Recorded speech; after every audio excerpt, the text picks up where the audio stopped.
श्रीमते रामानुजाय नमः। रामानुजदया पात्रं ज्ञानवैराग्यभूषणं श्रीमद्वेङ्कटनाथार्यं वन्दे वेदान्तदेशिकं लक्ष्मीनाथसमारम्भां नाथयामुनमध्यमाम् अस्मदाचार्यपर्यन्तां वन्दे गुरुपरम्परां यो नित्यमच्युतपदाम्बुजयुग्मरुक्मं व्यामोहतस्तदितराणि तृणाय मेने अस्मद्गुरोर्भगवतोऽस्य दैकसिन्धोः रामानुजस्य चरणौ शरणं प्रपद्ये। माता पिता युवतीयस्तनया विभूतिः सर्वं यदेव नियमेन मदन्वयानाम् आद्यस्य नः कुलपतेर्वकुलाभिरामं श्रीमत्तदङ्घ्रिकलं प्रणमामि मूर्धम् पूतं सरश्च महदाह्वयपट्टनहाथ श्रीभक्तिसारकुलशेखरयोगिवाहान् भक्ताङ्घ्रिरेणुपरकालेतीन्द्रमिश्रान् श्रीमत्पराङ्कुशमुनिं प्रणतोऽस्मि नित्यम् भक्तामृतं विश्वजनानुमोदनं सर्वार्थदं श्री षटगोपवाङ्मयं सहस्रशाखोपनिषत्समागमं नमाम्यहं द्रविडवेदसागरं திருவழுதினாடென்னும் தென்கொர்கோரென்னும் மறுவினியவன் பருநலென்னும் அருமறைகள் அந்தாதி செய்தானடியினையே எப்பொழுதும் சிஞ்சாய் நெஞ்சே சடிந்து மனத்தாலும் வாயாலும் வன்குருகோர் பேணம் இனத்தார எல்லா திரைஞ்சேன் தனத்தாலும் ஏதும் இந்த ஷடகோபன் பாதங்கள் யாமுடைய 10 ஐந்த பெருங்கீர்த்தி ராமானுஜமுனிதன் வாய்ந்த மலர் பாதம் வணங்குகின்றேன்.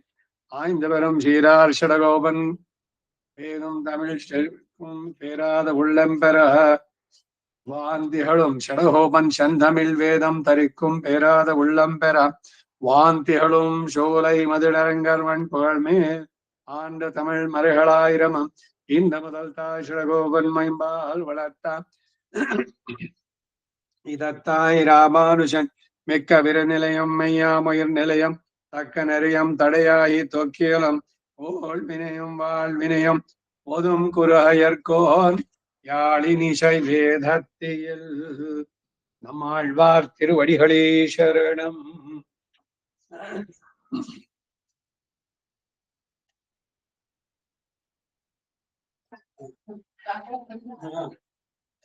ಓಡಾಡ್ಕಿನಿಂದ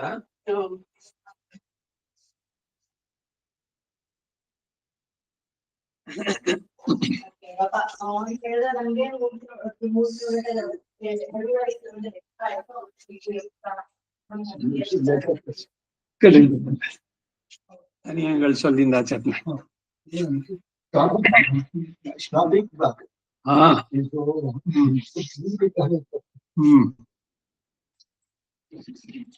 ಭಗವದ್ ವಿಷಯ ಸಂಪುಟ 1 ಶ್ರೀಯಪತಿ ಇಪ್ಪಡಿ 1 ಅದರಲ್ಲಿ 49ನೇ ಪುಟ ದೀರ್ಘ ಚಿಂತೆಯಂತಿ ಎನ್ನುವುದರಲ್ಲಿ ಹೋದ್ವಾರ ನಿಲ್ಸಿದ್ವಿ. ಇವರ್ಕು பிரியாபிரியங்கள் ஒருக்காலும் முடியாதே பரியாயன உண்டாய் இருக்கையாலே இவர்க்கு சிந்தையந்தி இப்படி நித்தியமாய் சொல்லுகையாலே இவரை தீர்க்க சிந்தையந்தி என்றாய்த்து நம் முதலிகள் அருளி செய்வது. ಒಂದೆಂದು ಭಗವಾನೇ தாரகம் போஷகம் போக்யம். ஆனால் சேதனருக்கு ஸ்திரீ அன்னபானாதிகளே தாரக போஷக போக்கியங்களாய் செல்லா நிற்க இவரை பகவத் குணைக தாரகர் என்ன கூடுவோம் என்னில் திரு அயோத்தியிலும் கோசல ஜனபதத்திலும் உள்ள ஸ்தாவர ஜங்கமங்கள் அடைய ராம குணைக தாரகங்களாய் இருக்கும்படியே ಅನುಸಂಧಿತ್ತು இதுவும் கூடும் என்று கொள்வது. ಇದಕ್ಕೆ ನೋಡೋಣ ಕನ್ನಡದಲ್ಲಿ. ಲೋಕದಲ್ಲಿ ಚೇತನರುಗಳಿಗೆ ಸ್ತ್ರೀಯರು ಹಾಗೂ ಅನ್ನಪಾನಾದಿಗಳೇ ಧಾರಕ ಪೋಷಕ ಭೋಗ್ಯಗಳಾಗಿರುವಾಗ ಇವರನ್ನ ಭಗವದ್ ಗುಣೈಕ ಧಾರಕರು ಎಂದು ಹೇಳೋದು ಸರಿಯೋ ಅಂದ್ರೆ ಅಯೋಧ್ಯೆಯಲ್ಲಿಯೂ ಕೋಸಲ ಜನಪದಲ್ಲಿಯೂ ಇದ್ದಂತಹ ಸ್ಥಾವರ ಜಂಗಮಗಳೆಲ್ಲವೂ ಕೂಡ ಶ್ರೀರಾಮನ ಗುಣಗಳನ್ನೇ ಧಾರಕಗಳನ್ನಾಗಿ ಹೊಂದಿದ್ದ ರೀತಿಯನ್ನು ಭಾವಿಸಿ ಇವರ ವಿಷಯ ಹಾಗೆ ಎಂದು ಅರಿಯಬೇಕು. ಹೀಗೆ ಇರುವ ಇವರಿಗೆ ಪರಮಾತ್ಮನ ಸಂಶ್ಲೇಷ ಎಂಬುದಾದ್ರೂ ಪ್ರತ್ಯಕ್ಷ ಸಮಾನಾಕಾರವಾದಂತಹ ಜ್ಞಾನ ಸಾಕ್ಷಾತ್ಕಾರ. ಈಗ ಆತ್ಮದ ದೃಷ್ಟಿಯನ್ನು ನೋಡೋದು, ಆತ್ಮವನ್ನೇ ತಿಳ್ಕೊಳ್ಳೋದು ಅಂದ್ರೆ ಆತ್ಮದ ಸ್ವರೂಪ ಸ್ವಭಾವ ಎಲ್ಲ ತಿಳಿದು ಆತ್ಮೈಕರತಿ ಯಥಾರ್ಥವಾದ ಆತ್ಮಜ್ಞಾನವನ್ನ ಪಡೆದವನು ಅಂತ. ಹಾಗೇನೆ ಭಗವಂತನನ್ನು ಕೂಡ ಇವರುಗಳು ನೋಡ್ತಾರೆ. ವಿಶ್ಲೇಷ ಎಂಬುದಾದ್ರೂ ಕೂಡ ಬಾಹ್ಯ ಸಂಶ್ಲೇಷವನ್ನು ಬಯಸಿದಾಗ ಅದು ಸಿಗದೆ ಇದ್ದದ್ದರಿಂದ ಮಾನಸ ಅನುಭವಕ್ಕೆ ಉಂಟಾದಂತ ಗೊಂದಲ, ಅವನ್ ಕಾಣ್ಲಿಲ್ಲ ಅಂತಂದಾಗ ಅಳುತ್ತಾರೆ, ಆಕ್ರಂದನ ಇವೆಲ್ಲ. ಪೆರಿಯಾಳ್ವಾರು ಅದಕ್ಕೆ ಯಾವತ್ತು ನಾನು ಭಗವಂತನ ಕೊಂಡಾಡೋದಿಲ್ವಾ ಅವತ್ತು ಪಟ್ಟಿನಿ ನಾಳೆ ಅಂದ್ರು. ಸೊ ಅವರಿಗೆ ಧಾರಕ ಏನು ಅಂದ್ರೆ ಭಗವಂತನ ನಾಮ ಸಂಕೀರ್ತನೆ. ನಾಮ ಸಂಕೀರ್ತನೆ ಮಾಡ್ತಾ ಇದ್ರೆ ನನಗೆ ಅದೇ ಊಟ. ಅದು ಬಿಟ್ರೆ ನನಗೆ ಉಪವಾಸ ಅಂದ್ರು. ಹಾಗೆ ಇಲ್ಲಿ ಕೌಸಲ್ಯ ಜನಗಳು ಇವರೆಲ್ಲ ಅವರಷ್ಟೇ ಅಲ್ಲ, ಸ್ಥಾವರ ಜಂಗಮಗಳು, ಅಲ್ಲಿರುವಂತಹ ಗಿಡ ಮರ ಪಕ್ಷಿ ಪ್ರಾಣಿ ಕ್ರಿಮಿ ಕೀಟಗಳು ಎಲ್ಲವೂ ಕೂಡ ರಾಮನ ಗುಣಗಳನ್ನೇ ಧಾರಕಗಳನ್ನಾಗಿ ಹೊಂದಿದ್ರು. ಗುಣೈರ್ದಾಸ್ಯ ಉಪಾಗತಃ ಲಕ್ಷ್ಮಣ ಹೇಳ್ದ, ಇದೇನು ತಂದೆನೂ ತಾಯಿನೂ ಬಿಟ್ಬಿಡು, ರಾಮನ ಕಷ್ಟೊಂದು ನಿನಗೆ ಅಂತಂದ್ರೆ, ಹೋಗ್ಲಿ ಅವನು ಹೊಟ್ಟಿದವನೇ ತಿನ್ನೋದರ ಸಹ ಹೂ ಆದರ ಅಂತ ಪದ ಹುಡುಕಿರಾದೆ.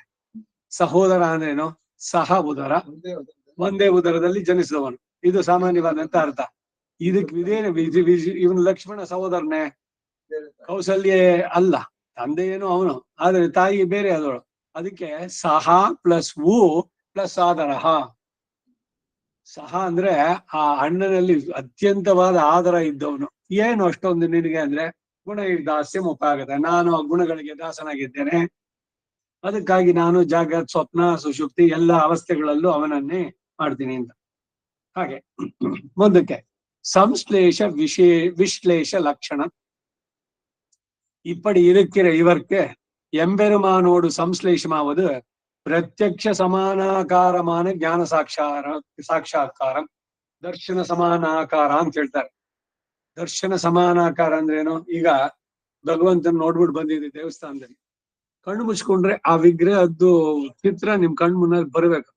ದರ್ಶನಕ್ಕೆ ಸಮಾನವಾದಂತ ಆಕಾರ. ಕಣ್ಣು ಮುಚ್ಕೊಂಡ್ರು ಕೂಡ, ಕಣ್ಣು ಬಿಟ್ರು ಕೂಡ ಅವನೇ, ಕಣ್ಣು ಮುಚ್ಕೊಂಡ್ರು ಹಾಗೇನೆ.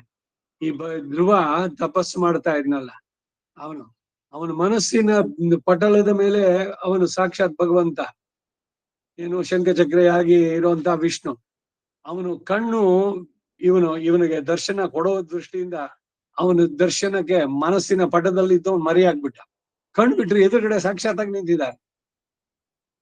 ಹಾಗೆ ಭಗವಂತನನ್ನು ಕನಸಿನಲ್ಲಿ ನೋಡೋದು, ಆಮೇಲೆ ನೆನವಿನಲ್ಲಿ ಕಂಡೆ, ನೇರವಾಗೂ ಕಂಡೆ, ಮೊದಲು ಕನವಿನಲ್ಲಿ, ಆಮೇಲೆ ಭಗವಂತನನ್ನು ಕಂಡಿದ್ದು ಅಂತ ಈ ಆಳ್ವಾರ್ಗಳ ಅನುಭವ.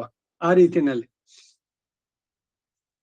ಜ್ಞಾನ ಸಾಕ್ಷಾತ್ಕಾರ, ಸರ್ವಜ್ಞನಾಗಿ ಸರ್ವಶಕ್ತನಾಗಿ, ಅದಕ್ ಮೇಲಿಂದ ವಿಶ್ಲೇಷಮಾವುದು ಬಾಹ್ಯ ಸಂಶ್ಲೇಷ ಅಪೇಕ್ಷೆ ಪಣ್ಣಿ, ಅದು ಪರಿಣಾಮಯಾಲೆ ಮಾನಸ ಅನುಭವದಕ್ಕೆ ಬಂದ ಕಲಕ್ಕಂ ಅಂದ್ರು.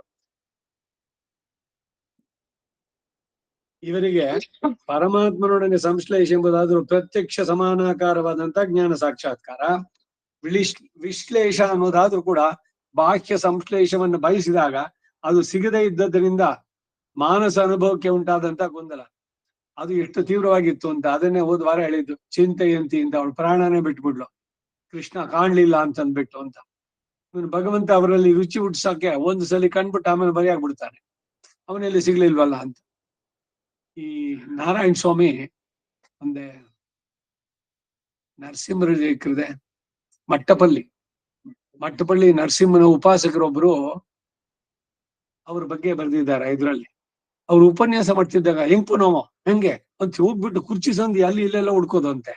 ನರಸಿಂಹರು ಅವ್ರಿಗೆ ತಿರುಪಾವಾಗಿ ಶುರು ಮಾಡಿದ ಉಪನ್ಯಾಸ 30 ದಿವಸ ಮೊದ್ಲೇ ಪಾಸ್ಟರನೇನೆ. ಎಲ್ರೂ ಎನ್ನ ಮುಂದಕ್ಕೆ ಹೋಗಲ್ವಾ ಏನು ಅಂದ್ರೆ ಅವನು ಹೇಳಿಸ್ತಾ ಇದ್ದಂಗೆ ಹಂಗೆ ಅಂತ ಅಂದ್ಬಿಟ್ಟು ಅಂತ. ಎಷ್ಟು ವಿಶೇಷವಾಗಿದೆ. ಗೋಧಿ ಖಂಡ ಪಾದ ಮದ್ದನ ಏನೋ ಒಂದು ಪುಸ್ತಕ, 300 ಪುಟಗಳು. ನರಸಿಂಹನ ಉಪಾಸಕರವರು ಮಟ್ಟಪಳ್ಳಿ, ಇವರು ಅವ್ರ ಹೆಸರೇನು ಮರ್ತೇನೆ ನಾನು. ಅವ್ರ ಮಗ ಇವಾಗಿದ್ದಾರೆ ಅಲ್ಲೆಲ್ಲ ಇದ್ ಮಾಡೋದು. ನರಸಿಂಹನ ಉಪಾಸನೆಯಲ್ಲಿ ನರಸಿಂಹನ ಕಂಡವರು. ಹೀಗೆ ಬೇಕಾದಷ್ಟು ಜನ, ತುಂಬಾ ಏನೋ ಬಹಳ ಹಿಂದಕ್ಕೆ ಯಾವುದೋ ಕಾಲದಲ್ಲಿ ಆಗಿದ್ದು ಅಂತಲ್ಲ, ಇತ್ತೀಚೆಗೆ ಕೂಡ ನೋಡ್ಬೋದು ಅನೇಕರನ್ನು.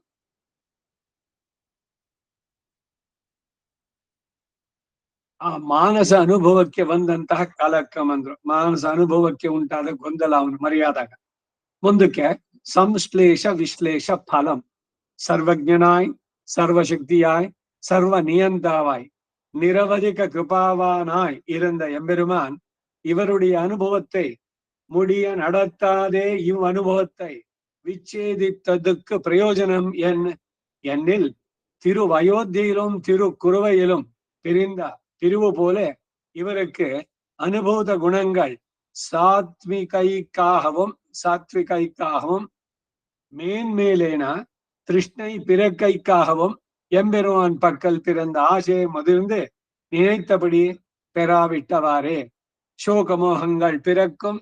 இப்படி உள் கலவியாலும் பிரிவாலும் ஆழ்வாருக்கு வந்த தசை அந்யாபதேச பேச்சை பேசுவிக்கும்.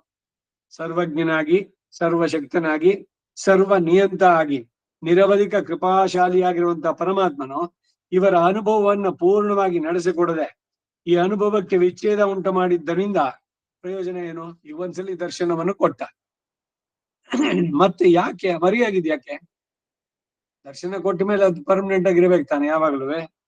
ಯಾಕೆ ಅಂದ್ರೆ ಅದ್ರ ಪ್ರಯೋಜನ ಏನು ಅಂದ್ರೆ ಅಯೋಧ್ಯೆಯಲ್ಲೂ ರಾಸಕ್ರೀಡೆಯಲ್ಲೂ ಏರ್ಪಟ್ಟಂತ ವಿಶ್ಲೇಷ ಅದರಂತೆ ಇವರಿಗೆ ತಾವು ಅನುಭವಿಸಿದ ಗುಣಗಳ ಗಾಢವಾದ ಅನುಭವ ಉಂಟಾಗುವುದಕ್ಕಾಗಿ ಮತ್ತು ಮೇಲೆ ಮೇಲೆ ಅಧಿಕವಾಗಿ ಬೆಳೆಯುವುದಕ್ಕಾಗಿ ಆಗಿದೆ. ಪರಮಾತ್ಮನ ವಿಷಯದಲ್ಲಿ ಉಂಟಾದ ಆಸೆಯು ತೀವ್ರವಾದಾಗ ತಾವು ನೆನೆದಂತೆ ಲಭಿಸದಿದ್ರೆ ಶೋಕಾಮೋಹಗಳು ಉಂಟಾಗತ್ತೆ. ಒಬ್ಬ ಯುವಕ ಯುವತಿ ಪ್ರೀತಿಯಿಂದ ಇದ್ದಾರೆ, ಅವನೇನೋ ಕೆಲಸವೋ ಏನೋ ಒಂದು ಇದರಲ್ಲಿ ಅವನಿಂದ ಅವಳು ಬೇರೆಯಾದ. ಆ ವಿರಹ ಅವಳಿಗೆ ತೀವ್ರವಾದ್ದು, ನಿದ್ದೆ ಬರೋಲ್ಲ, ಅನ್ನ ಸೇರೋಲ್ಲ ಎಲ್ಲ. ಮತ್ತೆ ಅವನು ಬಂದಾಗ ಮೊದಲು ಜೊತೆನಲ್ಲಿದ್ದಕ್ಕಿಂತ ಇನ್ನು ವಿಶೇಷವಾದಂತಹ ಒಲವು ಇವುಗಳೇ ಜಾಸ್ತಿ ಆಗತ್ತೆ. ಆ ಲೌಕಿಕವಾದ ಇದೇನಿದೆ ಆ ಅನುಭವ ಇಲ್ಲೂ ಕೂಡ ಭಗವಂತ ಒಮ್ಮೆ ಕಂಡು ಆಮೇಲೆ ಏನು ಅಂದ್ರೆ ಇವರಿಗೆ ಅವನನ್ನು ನೋಡಿಬೇಕು ಅನ್ನುವಂತ ಬಯಕೆ ತೀವ್ರವಾಗ್ಬೇಕು. ಅದನ್ನ ಇನ್ನೊಂದ್ ಸ್ವಲ್ಪ ಜ್ವಲಿಸುವಂತಹದ್ದು, ಅವನಲ್ಲಿಯೇ ಸದಾ ಇರಬೇಕು, ಅವನನ್ನೇ ಸದಾ ಕಾಣಬೇಕು ಅನ್ನುವಂಥದ್ದು. ಅದಕ್ಕಾಗಿ ಮಾಡಿದ್ದು. ಈ ರೀತಿಯ ಸಂಶ್ಲೇಷದಿಂದ ವಿಶ್ಲೇಷದಿಂದ ಆಳ್ವಾರಿಗೆ ಬಂದ ದಶೆ ಅನ್ಯಾಪದೇಶವಾದ ಮಾತುಗಳನ್ನು ಹೇಳಿಸುತ್ತೆ. ಒಂದಕ್ಕೆ ಅರ್ಥ ಪಂಚಕಂ. ಈ ಪ್ರಬಂಧಗಳಿಲ್ ಈಗ ತಿರುವಾಯ್ಮೊಳಿ ಒಟ್ಟಿಗೆ ಎಲ್ಲದಕ್ಕೂ ಮೂಲ ಇದ್ರಲ್ಲಿ ಹೇಳ್ತಾ ಇರುವಂತದ್ದು ಈ 1000 ಪಾಸುರಗಳಿದೆಯಲ್ಲ, ಆ ಪ್ರಬಂಧಗಳಲ್ಲಿ ಸೂಕ್ತಿಗಳು ಪ್ರಾಪ್ಯಮಾನ எம்பெருமானுடைய ಸ್ವರೂಪ பிரதிபாதன பரமாய் இருக்கும் ಶಿಲಾ, பிராப்தாவான பிரத்யேகாத்ம விஷயமாய் இருக்கும் ಶಿಲಾ, பிராப்தி உபாயத்தை சொல்லும் ಶಿಲಾ, பலத்தை சொல்லும் ಶಿಲா, பிராப்தி விரோதியை சொல்லும் ಶಿಲಾ, அவசிஷ்டமானவை இவத்துக்கு உபபாதங்களாய் இருக்கும். இவற்றில் உத்தேசம் பலம் ததர்த்தமாக மத்துள்ள ನಾಲ್ರ್ಥಮುಂ சொல்லுகிறது ಅಂತಂದ್ರು. ಈ ಪ್ರಬಂಧಗಳಲ್ಲಿ ಕೆಲವು ಸೂಕ್ತಿಗಳು ಪ್ರಾಪ್ತಿನಾದ ಪರಮಾತ್ಮನ ಸ್ವರೂಪ ಪ್ರತಿಪಾದಕಗಳಾಗಿದೆ, ಮತ್ತೆ ಕೆಲವು ಪ್ರಾಪ್ತ ಆದಂತ ಪ್ರತ್ಯೇಗಾತ್ಮ ವಿಷಯವಾಗಿದೆ. ಪ್ರಾಪ್ತಿಯ ಉಪಾಯ, ಭಗವಂತನ ಪಡೆಯುವ ಉಪಾಯವನ್ನು ಹೇಳುವಂತದ್ದು ಕೆಲವು, ಫಲಗಳನ್ನು ಹೇಳುತ್ತವೆ ಕೆಲವು, ಪ್ರಾಪ್ತಿ ವಿರೋಧಿಯನ್ನು ಹೇಳುತ್ತೆ ಕೆಲವು. ಮಿಕ್ಕವುಗಳು ಇವುಗಳಿಗೆ ಉಪಪಾದಕಗಳಾಗಿದೆ. ಇವುಗಳ ಉದ್ದೇಶ ಪರಮ ಫಲವಾದ ಭಗವತ್ ಕೈಂಕರ್ಯ, ಅದಕ್ಕೆ ಉಪಯುಕ್ತವಾಗಿ ಇತರ 4 ಅರ್ಥಗಳು ಕೂಡ ಇಲ್ಲಿ ಹೇಳಲ್ಪಟ್ಟಿದೆ ಅಂದ್ರು. ஆழ்வாருடைய இತರ பிரபந்தங்கள் இவற்றில் பிரதம பிரபந்தமான திருவிரக்தத்தில் துவத அனுபவ விரோதியான சம்சார சம்பந்தத்தை அறுத்து தந்தருள வேணும் என்று எம்பெருமானை ಅರ್ಥಿಕ್ಕಿರಾರ್. ಇವುಗಳಲ್ಲಿ ಪ್ರಥಮ ಪ್ರಬಂಧವಾದಂತ ತಿರುವಿರುತ್ತದಲ್ಲಿ ಭಗವದ್ ಅನುಭವ ವಿರೋಧಿಯಾದ ಸಂಸಾರ ಬಂಧನವನ್ನ ಕಳೆದು ಹಾಕಿ ಅನುಗ್ರಹಿಸಬೇಕು ಎಂದು ಪರಮಾತ್ಮನ ಪ್ರಾರ್ಥಿಸ್ತಾರೆ. ನೋಡಿ ಏನೇನಿದೆ ಅಂತ ಹೇಳ್ತಾರೆ. ಸುಮ್ಮನೆ ಎಲ್ರು ಏನ್ ಹೇಳ್ತಾರೆ, 4 ವೇದ ಸಾರ ಅಂತ. ಏನ್ ಸಾರ, ಏನಿದೆ ಅನುಭವ, ಅದನ್ನ ಇಲ್ಲಿ ನೇರವಾಗಿ ಹೇಳ್ತಾರೆ. ತಿರುವಿರುತ್ತಿನಲ್ಲಿ ಭಗವದ್ ಅನುಭವ ವಿರೋಧಿಯಾದಂತಹ ಈ ಸಂಸಾರ ಬಂಧನ ಅದನ್ನ ಕಳೆದು ಹಾಕುವ, ಅದನ್ನ ಕಳೆದು ಹಾಕಿ ನನ್ನನ್ನು ಅನುಗ್ರಹಿಸು. ಇದು ಹೇಗೆ ಅಂತಂದ್ರೆ 2 ದೋಣಿಗಳು, ಒಂದು ಲೌಕಿಕ ಇನ್ನೊಂದು ಇದು ಪಾರಮಾರ್ಥಿಕ.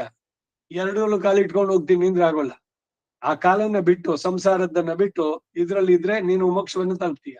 ಇಲ್ಲ ಅದ್ರಲ್ಲಿ ಇರೋ, ಎರಡರಲ್ಲೂ ಕಾಲಿಟ್ಕೊಂಡು ಹೋಗ್ತೀನಿ ಅಂದ್ರೆ ಎರಡು ಪಕ್ಕಕ್ಕೆ ಹೋಗುತ್ತೆ, ನೀರೊಳಗೆ ಬೀಳ್ತಾರೆ. ಸೊ ಸಾಧಿಸ್ಬೇಕಾದ್ರೆ ಮುಖ್ಯವಾಗಿ ಬೇಕಾದದ್ದು ಏನು ಅಂದ್ರೆ ಇಹವನ್ನ ಬಿಡಬೇಕು ಅಂದ್ರೆ ಅನಾಸಕ್ತಿ ಬೆಳೆಸ್ಕೋಬೇಕು. ಇಲ್ಲಿಯ ಮೋಹ ಸಂಬಂಧಗಳು ಇವೆಲ್ಲವೂ ಅಷ್ಟೇ, ಅದುಗಳನ್ನು ತಿಳಿದು ಅದು ಇಷ್ಟೇ ಅಂತಂದು ಅದನ್ನೇನ್ ವಿರೋಧಿಸಿ ದ್ವೇಷಿಸಿ ಅಂತ ಹೇಳ್ತಾ ಇಲ್ಲ, ಅನಾಸಕ್ತಿ ಅಷ್ಟೇ. ಯಾರು ಮಾತಾಡ್ಸಿದ್ರ ಸಂತೋಷ, ಮಾತಾಡ್ಸಲಿಲ್ವಾ ಏನಿಲ್ಲ, ಏನು ಕೆಟ್ಟ ಅಭಿಪ್ರಾಯನೂ ಇಲ್ಲ. ಹಾಗೆ ಅನಾಸಕ್ತಿಯಿಂದ ಇರುವಂತಹದ್ದು ಸಂಸಾರ ಸಂಬಂಧವನ್ನ ಕಳೆದು ಹಾಕಿ ಅನುಗ್ರಹಿಸಬೇಕು ಅನ್ನೋದನ್ನು ಪ್ರಾರ್ಥನೆ ತಿರುವಿರುತ್ತಂನಲ್ಲಿದೆ. ಆ ತಿರುವಿರುತ್ತಂ, ತಿರುಚಂದ ವಿರುತ್ತಂ, ಇದು ವೃತ್ತಗಳು. ಈಗ ನೆನ್ನೆ ಬೆಳಗಿನವನ್ನೇ ಹೇಳ್ತಾ ಇದ್ದಿಲ್ಲ ವೇದದಲ್ಲಿ ಸಂಧಿಗಳು, ಸಮಾಸ, ಗುರು ಲಘು ಮಾತ್ರೆ ಛಂದಸ್ಸು ಅಂತ. ಹಾಗೆ ಛಂದೋಬದ್ಧವಾಗ್ಬೇಕಾದ್ರೆ ಆಯಾ ವೃತ್ತಗಳು, ಆ ವೃತ್ತಗಳಲ್ಲಿ ಮಾಡಿದ್ದು. ತಿರುವಿರುತ್ತಂ ವೃತ್ತ, ಆರ್ಯ ವೃತ್ತ, ಮಾಲಿನಿ ವೃತ್ತ, ಈ ಮುಕುಂದ ಮಾಲಿನಲ್ಲಿ ಬೇಕಾದಷ್ಟು ಬರುತ್ತೆ, ಬೇರೆ ಬೇರೆ ವೃತ್ತಗಳಲ್ಲಿ ಮಾಡಿದ್ದಾರೆ. ಎಲ್ಲವೂ ಒಂದೇ ಅಕ್ಷರಗಳಿಲ್ಲ. ಈಗ ಹೇ ಗೋಪಾಲಕ, ಹೇ ಕೃಪಾಜಲನಿದೆ, ಹೇ ಸಿಂಧು ಕನ್ಯಾ, ಎಷ್ಟು ದೊಡ್ಡದಾಗಿದೆ. ಇನ್ನು ಶ್ರೀನಾಥ ನಾರಾಯಣ ವಾಸುದೇವ, ಶ್ರೀಕೃಷ್ಣ ಭಕ್ತ ಪ್ರಿಯ ಚಕ್ರಪಾಣೆ, ಶ್ರೀ ಪದ್ಮನಾಭ ಪುರುಷೋ, ಅದ್ ನಾಲ್ಕೆಲ್ಲ ಇನ್ನು ಇಷ್ಟು ಚಿಕ್ಕದಾಗಿದೆ. ಅದ್ ನೋಡಿದ್ರೆ ಮೊದಲಿಂದ ದೊಡ್ಡದಾಯ್ತು. ಇದು ಬೇರೆ ವೃತ್ತದಲ್ಲಿದೆ, ಅದು ಬೇರೆ ವೃತ್ತದಲ್ಲಿದೆ. ಎಲ್ಲವೂ ಮುಕುಂದಮಾಲೆಯಲ್ಲಿ ಅವರ ಅನುಸಂಧಾನ ಮಾಡಿದ್ರು. ಹಾಗೆ ಇವರು ತಿರುವಿರುತ್ತಿನಲ್ಲಿ ಹೇಳಿದ್ದೇನು ಅಂದ್ರೆ, ಸಂಸಾರದಿಂದ ಬಿಡಿಸಿ ನಿನ್ನ ಅನುಗ್ರಹ ನನಗೆ ನೀಡು. ಇದರಿಂದ ಈಗ ಅನಿಷ್ಟ ನಿವೃತ್ತಿ ಆಗಬೇಕು, ಅದಾದ್ಮೇಲೆ ಇಷ್ಟ ಪ್ರಾಪ್ತಿ. ಅದಕ್ಕಾಗಿ ನೆಕ್ಸ್ಟ್ ತಿರುವಾಶಿರಿಯத்தில் நிவிருத்த சம்சாரருக்கு போக்கியமான தன்னுடைய வடிகளை கலம்பகன் மாலையை பணியாக எடுத்து காட்டுமா போல காட்டிக் கொடுக்க ಕಂಡು ಅನುಭವಿத்தார் ಪೂರ್ಣமாக. ತಿರುವಾಶಿರಿಯಂ ಸಂಸಾರ ಬಂಧವನ್ನು ಹೋಗಲಾಡಿಸಿಕೊಂಡವರಿಗೆ ವಿವಿಧ ವರ್ಣಗಳ ಪುಷ್ಪಗಳ ಮಾಲೆಯ ತೊಡವಿನಿಂದ ಭೋಗ್ಯವಾದ ತನ್ನ ದಿವ್ಯಮಗಳ ವಿಗ್ರಹ ಸೌಂದರ್ಯವನ್ನ ಪರಮಾತ್ಮನು ತೋರಿಸಿಕೊಡುವಂತೆ ಇವರಿಗೂ ತೋರಿಸಿಕೊಡಲು ಅದನ್ನು ಕೊಂಡು ಪೂರ್ಣವಾಗಿ ಇವರು ಅನುಭವಿಸಿದ್ರು. ತಿರುವಾಶಿರಿಯಂ.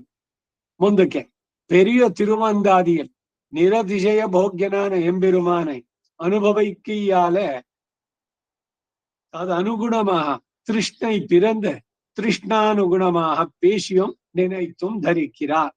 பெரிய ತಿರುವಂದಾದಿ. பெரிய ತಿರುವಂದಾದಿನಲ್ಲಿ ಏನು ಅಂದ್ರೆ, ನಿರತಿಶಯ ಭೋಗ್ಯನಾದಂತಹ ಪರಮಾತ್ಮನನ್ನ ಅನುಭವಿಸೋದ್ರಿಂದ ಅದಕ್ಕೆ ಅನುಗುಣವಾಗಿ ಆಸೆ ಹುಟ್ಟಲು, ಆ ಆಸೆಗೆ ಅನುಗುಣವಾಗಿ ಸ್ತುತಿಸಿಯೋ ಸ್ಮರಿಸಿಯೋ ಆತ್ಮಧಾರಣೆ ಮಾಡಿದ್ದಾರೆ. ಸ್ಟೂಲ್ ತಳ್ಳಿಡುಂಗ ಅದ್ನೇ ಇನ್ನೊಂದು ಅರ್ಧ.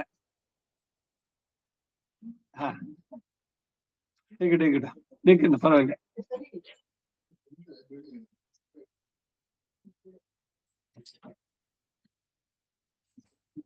ಓಕೆ. பெரிய ತಿರುವಂದಾದಿನಲ್ಲಿ ಪರಮಾತ್ಮನನ್ನ ಅನುಭವಿಸೋದ್ರಿಂದ ಅದಕ್ಕೆ ಅನುಗುಣವಾಗಿ ಆಸೆ ಹುಟ್ಟೋದು. ಇವೆಲ್ಲ ಹಂತ ಹಂತವಾಗಿ ಹೇಗೆ ಶುರುವಾಗಿತ್ತು ನೋಡಿ. ಲೌಕಿಕವಾಗಿ ನೋಡಿದ್ರು ಕೂಡ ಈಗ ನಿಮಗೆ ಯಾರೋ ಪರಿಚಯ ಇಲ್ಲ, ಯಾರೋ ಅವ್ರನ್ನ ಇಂಟ್ರೊಡ್ಯೂಸ್ ಮಾಡಿದ್ರು, ಅವ್ರ ಸ್ವಭಾವ ನಿಮ್ಗೆ ತುಂಬಾ ಇಷ್ಟ ಆಯ್ತು. ಸೊ ಅವ್ರು ಯಾರು, ಏನು, ಎಲ್ಲಿಯವರು, ಏನ್ ಮಾಡಿದ್ದಾರೆ, ಏನ್ ಅಚೀವ್ಮೆಂಟು, ಇದೆಲ್ಲ ಕೇಳಿದ್ಮೇಲೆ ಅವ್ರ ಜೊತೆ ಇನ್ನೊಂದ್ಸಲಿ ಮತ್ತೆ ಮತ್ತೆ ಭೇಟಿಯಾದಾಗ ಅವ್ರ ಜೊತೆನಲ್ಲಿ ಇದ್ರೆ ಇನ್ನು ಚೆನ್ನಾಗಿರುತ್ತೆ, ಏನೋ ಮನಸ್ಸಿಗೆ ಆನಂದ. ಯಾಕೆಂದ್ರೆ ಒಂದೇ ಥಿಂಕಿಂಗು ಇವೆಲ್ಲ ಬೆಳೆದಾಗ ಹೇಗೆ ಅವರ ಬಗ್ಗೆ ಪೂರ್ಣವಾದಂತಹದ್ದು ಬಂದ್ಮೇಲೆ ಅವರ ಸಹವಾಸನ ಬಯಸ್ತಿರೋ ಇಲ್ವೋ, ಅದೇ ರೀತಿ ಭಗವಂತನಲ್ಲಿ ಮೊದಲು ನಾಮ ಸಂಕೀರ್ತನೆ. ಅದರಿಂದ ಭಗವಂತ ಯಾರು, ಅವನ ಇತಿಮಿತಿಗಳೇನು, ಇವೆಲ್ಲ ಕೇಳಿದ್ಮೇಲೆ ಯಾವಾಗ ಅವನ ಬಗ್ಗೆ ಹೆಚ್ಚು ಹೆಚ್ಚು ತಿಳಿದ್ಮೇಲೆ ಇನ್ನಷ್ಟು ಅವನ ಹತ್ರ ಹೋಗೋಣ ಅಂತ. ಹಾಗೆ ಆಸೆ ಹುಟ್ಟಲು ಅವನನ್ನ ಆ ಆಸೆಗೆ ಅನುಗುಣವಾಗಿ ಅವನನ್ನು ಸ್ತುತಿಸಿ ಸ್ಮರಿಸಿ ಕೂಡ ಆತ್ಮಧಾರಣೆ. ಇನ್ ಯಾವ ಮಟ್ಟಕ್ಕೆ ಹೋಗೋದು ಅಂದ್ರೆ, ಅಯ್ಯೋ ಅವ್ರು ಇಲ್ದಿದ್ರೆ ಆಗೋದೇ ಇಲ್ಲ, ಜೊತೆಗೆ ಯಾವಾಗ್ಲೂ ಅವ್ರು ಇರ್ಬೇಕು ಅನ್ನುವ ಮಟ್ಟಕ್ಕೆ. ಹೀಗೆ ಒಂದೊಂದು ಕೂಡ. ಈಗ ವಿವಾಹದ ಇದ್ರಲ್ಲೂ ತಗೊಳ್ಳಿ, ಇಬ್ರು ಕೂಡ ಬೇರೆ ಬೇರೆ ಕಡೆನಲ್ಲಿ ಬೆಳೆದವರು, ಅವರ ಟೆಂಪರ್ಮೆಂಟ್ಸ್ ಬೇರೆ, ಇದೆಲ್ಲ ಬೇರೆ. ಮದುವೆ ಶಾಸ್ತ್ರೋಕ್ತವಾಗಿ ನಡೆಸಿದ್ದು, ಹಿರಿಯರು ನೋಡಿ ಮಾಡಿ ಎಲ್ಲ ಮಾಡಿದ್ದು. ಮೊದಲಿಗೆ ಇವ್ರು ಏನು ನೋಡಿರ್ಲಿಲ್ಲ, ಇವ್ರಿಗೆ ಲವ್ ಅದು ಇದು ಏನಿಲ್ಲ, ಫಸ್ಟ್ ಸೈಟು ಮತ್ತೊಂದು ಆ ಕಥೆ ಎಲ್ಲ ಇಲ್ಲ, ಶಾಸ್ತ್ರೋಕ್ತವಾಗಿ ಮದುವೆ ಆಯ್ತು. ಮದುವೆ ಆದ್ಮೇಲೆ ಇಬ್ರು ಕೂಡ ಗೃಹಸ್ಥ ಧರ್ಮಕ್ಕೆ ಬಿಡದೆ ಆಚರಣೆ ಮಾಡ್ತಾ ಇದ್ರು ಕೂಡ. ಶರೀರಕ್ಕೆ ಮೊದಲಿನ ಆರಂಭದಲ್ಲಿ ದೈಹಿಕವಾದಂತಹ ಆಕರ್ಷಣೆ ಇದ್ರು ಕೂಡ ಮುಂದಕ್ಕೆ ಹೋಗ್ತಾ ಹೋಗ್ತಾ ಅವರ ಮನಸ್ಸು ಒಬ್ಬರೊಬ್ಬರಿಗೆ ಅರ್ಥ ಮಾಡಿಕೊಂಡಾಗ, ಅಯ್ಯೋ ನನಗೆ ಭಗವಂತ ಸರಿಯಾದವಳನ್ನು ಕೊಟ್ಟಿದ್ದಾಳೆ, ಅವಳನ್ನು ಬಿಟ್ಟು ನಾನು ಒಂದು ಕ್ಷಣ ಇರ್ಲಿಕ್ಕೆ ಸಾಧ್ಯನಾ, ವಯಸ್ ವರ್ಷ. ಇವರಿಗೆ ಅವಳನ್ನು ಬಿಟ್ಟಾಗಲ್ಲ, ಅವಳಿಗೆ ಇವಳನ್ನು ಬಿಟ್ಟು ಇರೋಕ್ಕಾಗಲ್ಲ. ಇದು ಅನ್ಯೋನ್ಯತೆ.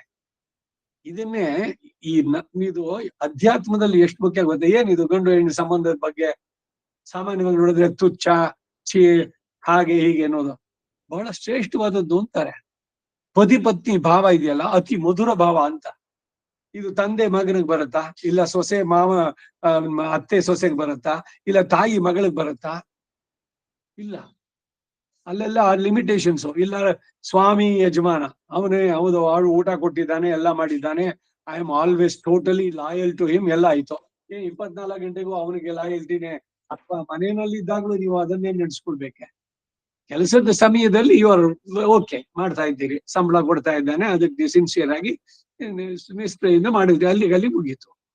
ಹಾಗೆ ಈ ಸಂಬಂಧಗಳೆಲ್ಲ ಸ್ವಾಮಿ ಭೃತ್ಯ, ತಂದೆ ಮಗ, ತಾಯಿ ಮಗಳು, ಇವೆಲ್ಲದಕ್ಕಿಂತ ಈ ಭಾವ ಇದೆಯಲ್ಲ, ಪತಿ ಪತ್ನಿ ಭಾವ, ಇದಕ್ಕೆ ಹೇಳುದು ನ ಜಾಯ ದಂಪತ್ಯೋ ಭಾಗೋಸ್ತಿ.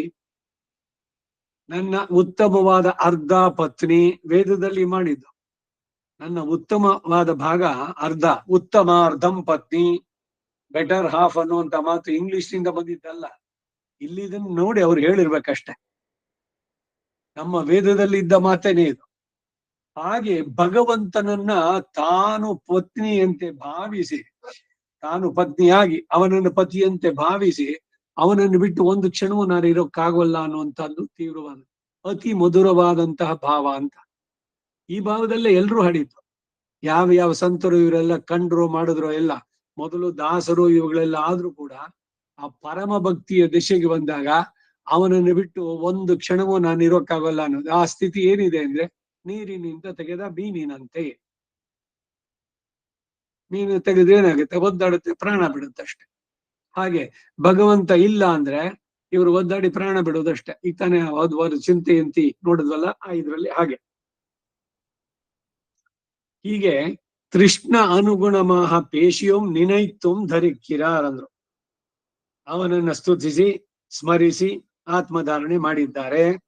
ತಿರುವಾಯ್ಮೊಳಿಯಲ್ಲಿ ಭಗವದ್ ವಿಷಯ ಅನುಭವ ನೋಡಿ, ಇವಾಗ ಮುಖ್ಯವಾದಂತಹದ್ದಕ್ಕೆ ಬಂದ್ರು.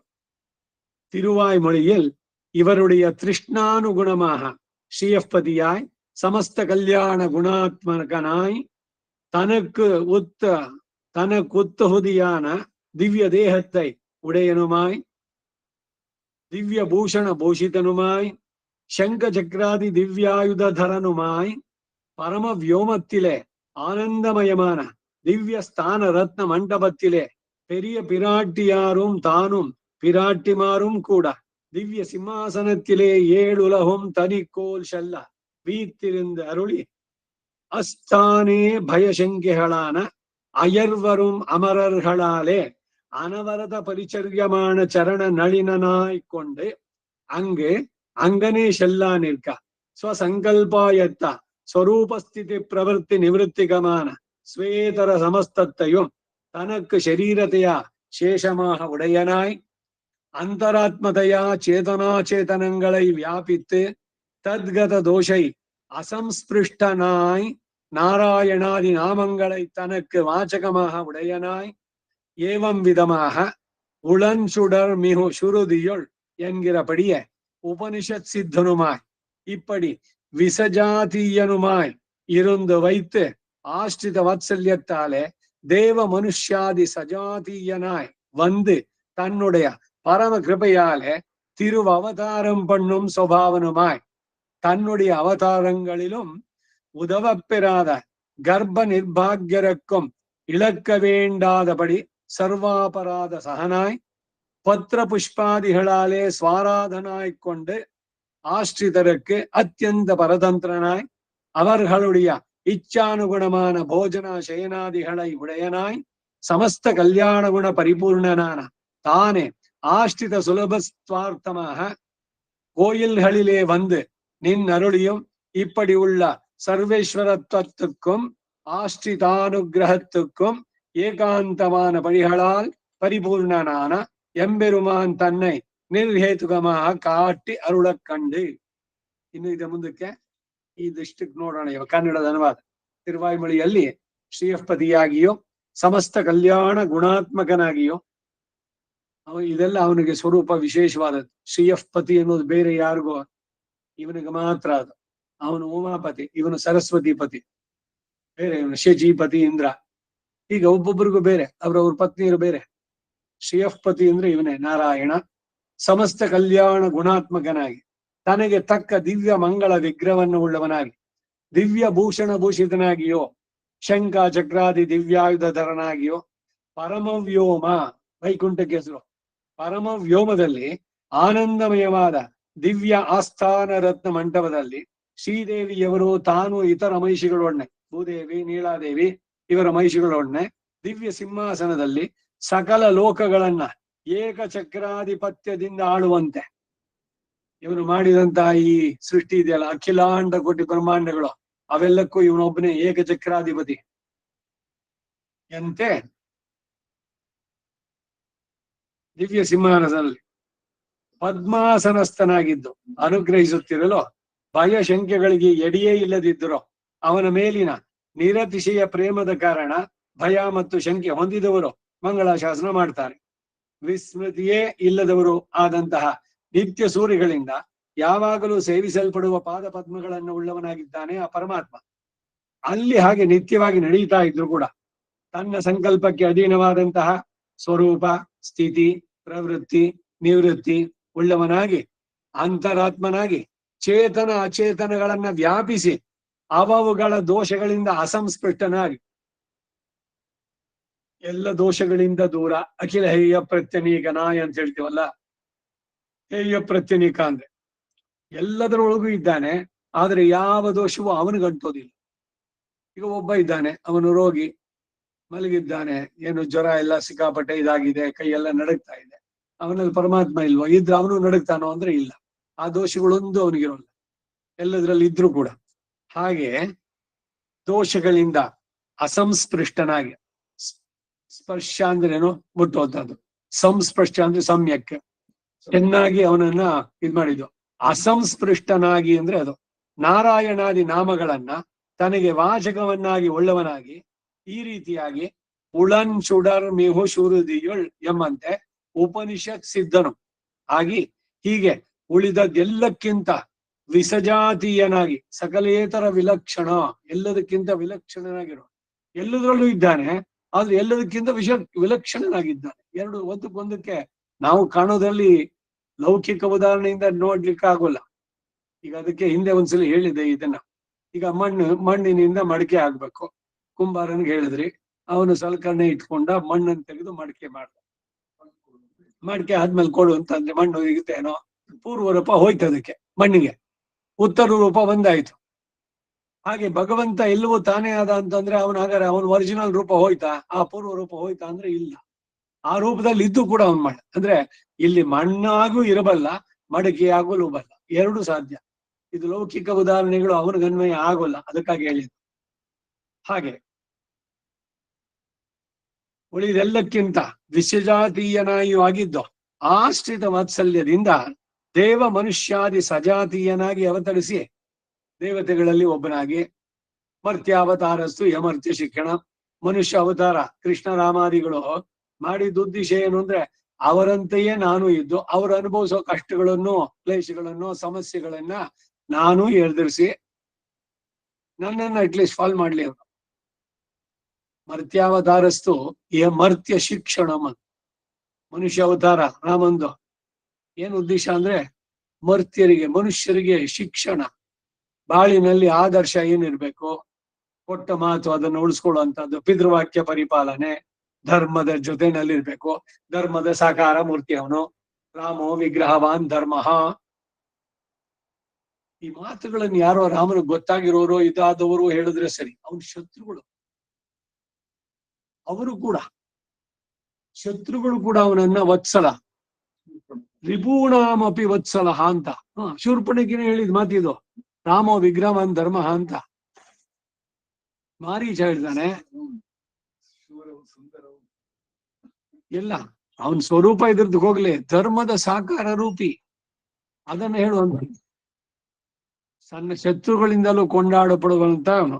ಇವೆಲ್ಲ ಯಾತಕ್ಕೆ ಅಂದ್ರೆ ನಾರಾಯಣಾದಿ ನಾಮಗಳನ್ನ ತಾನು ತುಳಿದು ಜೊತೆಗೆ ವಿಸಜಾತೀಯನಾಗಿ ದೇವ ಮನುಷ್ಯಾದಿ ಸಜಾತೀಯನಾಗಿ ಅವತರಿಸಿ ತನ್ನ ಪರಮ ಕೃಪೆಯಿಂದ ದಿವ್ಯ ಅವತಾರವನ್ನು ಮಾಡುವಂತಹ ಸ್ವಭಾವದವನು ಆಗಿ ತನ್ನ ಅವತಾರ ಕಾಲಗಳಲ್ಲಿಯೂ ತನ್ನಿಂದ ಪ್ರಯೋಜನ ಪಡೆಯದ ಹುಟ್ಟು ದುರದೃಷ್ಟರು ನಷ್ಟ ಹೊಂದದಂತೆ ಸರ್ವಾಪರಾಧ ಸಹನಾಗಿ ಪತ್ರ ಪುಷ್ಪಾದಿಗಳಿಂದ ಆರಾಧ್ಯನಾಗಿ ಇದ್ದುಕೊಂಡು ಆಶ್ರಿತರಿಗೆ ಅತ್ಯಂತ ಪರತಂತ್ರನಾಗಿ ಅವರುಗಳ ಇಚ್ಛಾನುಗುಣವಾಗಿ ಭೋಜನ ಶಯನಾದಿಗಳನ್ನು ಉಳ್ಳವನಾಗಿ ಸಮಸ್ತ ಕಲ್ಯಾಣ ಗುಣ ಪರಿಪೂರ್ಣನಾದ ತಾನೇ ಆಶ್ರಿತರಿಗೆ ಸುಲಭವಾಗಲಿ ಎಂದು ದಿವ್ಯ ದೇಶಗಳಲ್ಲಿಗೆ ಬಂದು ಅರ್ಚಾವತಾರಿಯಾಗಿ ನಿಂತು ಅನುಗ್ರಹಿಸಿದ್ದಾನೆ.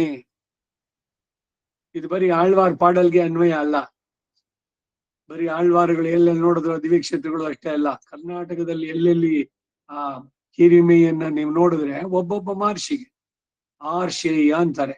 ಋಷಿಗಳಿಂದ ಪ್ರಾರ್ಥಿಸಲ್ಪಟ್ಟು ಅವರಿಗೆ ದರ್ಶನ ಕೊಟ್ಟು ಇನ್ನು ಮುಂದಕ್ಕೆ ಯಾರ್ಯಾರು ಇಲ್ಲಿ ಬಂದು ನಿನ್ನನ್ನ ಆಶ್ರಯಿಸಾರೋ ಅವ್ರನ್ನು ನೀನು ಅನುಗ್ರಹಿಸಬೇಕು ಅಂತ ಕೇಳಿದ್ದು. ಇದೆಲ್ಲ ಒಂದೊಂದ್ರಲ್ಲೂ ಉಂಟು ಮಹಾತ್ಮೆಗಳು ಎಲ್ಲ.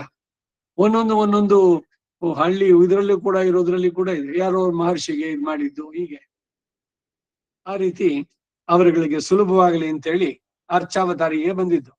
ಹೀಗೆ ಇರುವ ಸರ್ವೇಶ್ವರತ್ವಕ್ಕೂ ಆಶ್ರಿತ ಅನುಗ್ರಹಕ್ಕೂ ಏಕಾಂತವಾದ ರೀತಿಗಳಲ್ಲಿ ಪರಿಪೂರ್ಣನಾದ ಪರಮಾತ್ಮ ತನ್ನನ್ನ ನಿರ್ಹೇತುವಾಗಿ ತೋರಿಸಿಕೊಂಡು, ಯಾವುದೇ ಉದ್ದೇಶ ಇಲ್ಲದೆ, ಏನೋ ಒಂದು ಕಾರಣ ಅಂತಿಲ್ಲ, ಅನುಗ್ರಹಿಸ್ತಾ ಇರೋದನ್ನ ತಿರುವಾಯಿಮಳಿಯಲ್ಲಿ ಕಂಡು ಅನುಭವಿಸಿ ತಮ್ಮ ಪ್ರಕೃತಿ ಸಂಬಂಧವಾದ ಪ್ರತಿಬಂಧಕವನ್ನ ಕಳೆದುಕೊಂಡು ಪರಮಾತ್ಮನನ್ನು ಪಡೆದುಕೊಂಡು ಉಪಸಂಹಾರ ಮಾಡ್ತಾರೆ ಅಲ್ವಾ. ಕಂಡೇನ್ ಪನ್ಮೇನಿ ಕಂಡೇನ್ ಅವರೆಲ್ಲ ಅನುಭವ ಇದೆಯಲ್ಲ, ಅದು ಸುಳ್ಳು ಅಂತ ಹೇಳಲಿಕ್ಕಾಗಲ್ಲ. ಅನುಭಾವಿ ಗೀತೆಗಳು ಅವನನ್ನು ಕಂಡು ಭಗವಂತನ ಜೋಡ ಇದ್ದಂತಹದ್ದು. ಅದನ್ನ ಇನ್ನು ಹೇಳಬೇಕಾದನ್ನೆಲ್ಲ ಆಯಾಯ ತಿರುಮಳಿಗಳನ್ನ ಹೇಳುವಾಗ ಅಲ್ಲಿ ಕಂಡುಕೊಳ್ಳುವುದು ಅಂತಂದ್ರು. ಮುಂದಕ್ಕೆ தம்முடைய பிரகிருதி சம்பந்தமாகிற பிரதிபந்தக்கம் அத்து எம்பெருமானை பெத்து முடிக்கிறார். இனி சொல்ல வேண்டும் அவை எல்லாம் அவ்வ ತಿರುವಾಯ್ಮೊಳಿகளில் ತೋರುಂ சொல்ல ಕಂಡುಕೊಳ್ಳುವುದು.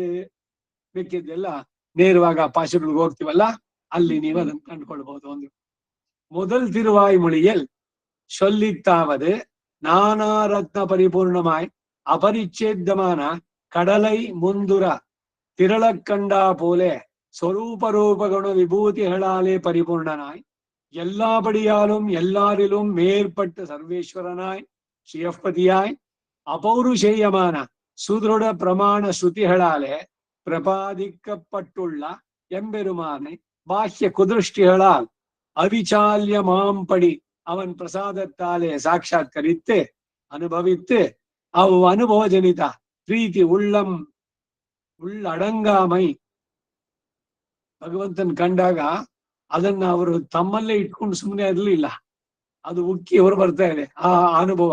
ಅದನ್ನ ಬೇರೆಯವ್ರ ಜೊತೆ ಹಂಚ್ಕೊಳ್ಳೋದು. ತೊಂಡೀರ್ ಬಾಳುಂ ವಹೈ ಕಂಡೇನ್, ನಾನು ಬಾಳಿನ ಬಾಳುವ ಬಗೆಯನ್ನು ಕಂಡುಕೊಂಡೆ. ಆನಂದ ಉದ್ಗಾರ ತಿರುಮಂಗ ಹೇಳ್ವಾ ಮೊದಲು 10 ಇದರಲ್ಲಿ ಒಂದು ಇದ್ರಲ್ಲಿ ಬರುತ್ತೆ, 10 ಪಾಶುರಗಳಲ್ಲಿ ಹೇಳ್ತಾರೆ ನಾನು ಭಗವಂತನ ಕಂಡೆ. ಆ ಅನುಭವವನ್ನ ಈ ಶೇರಿಂಗ್ ವಿತ್ ದಿ ಭಕ್ತರ ಜೊತೆಗೆ. ಹಾಗೆ ಇಲ್ಲೂ ಕೂಡ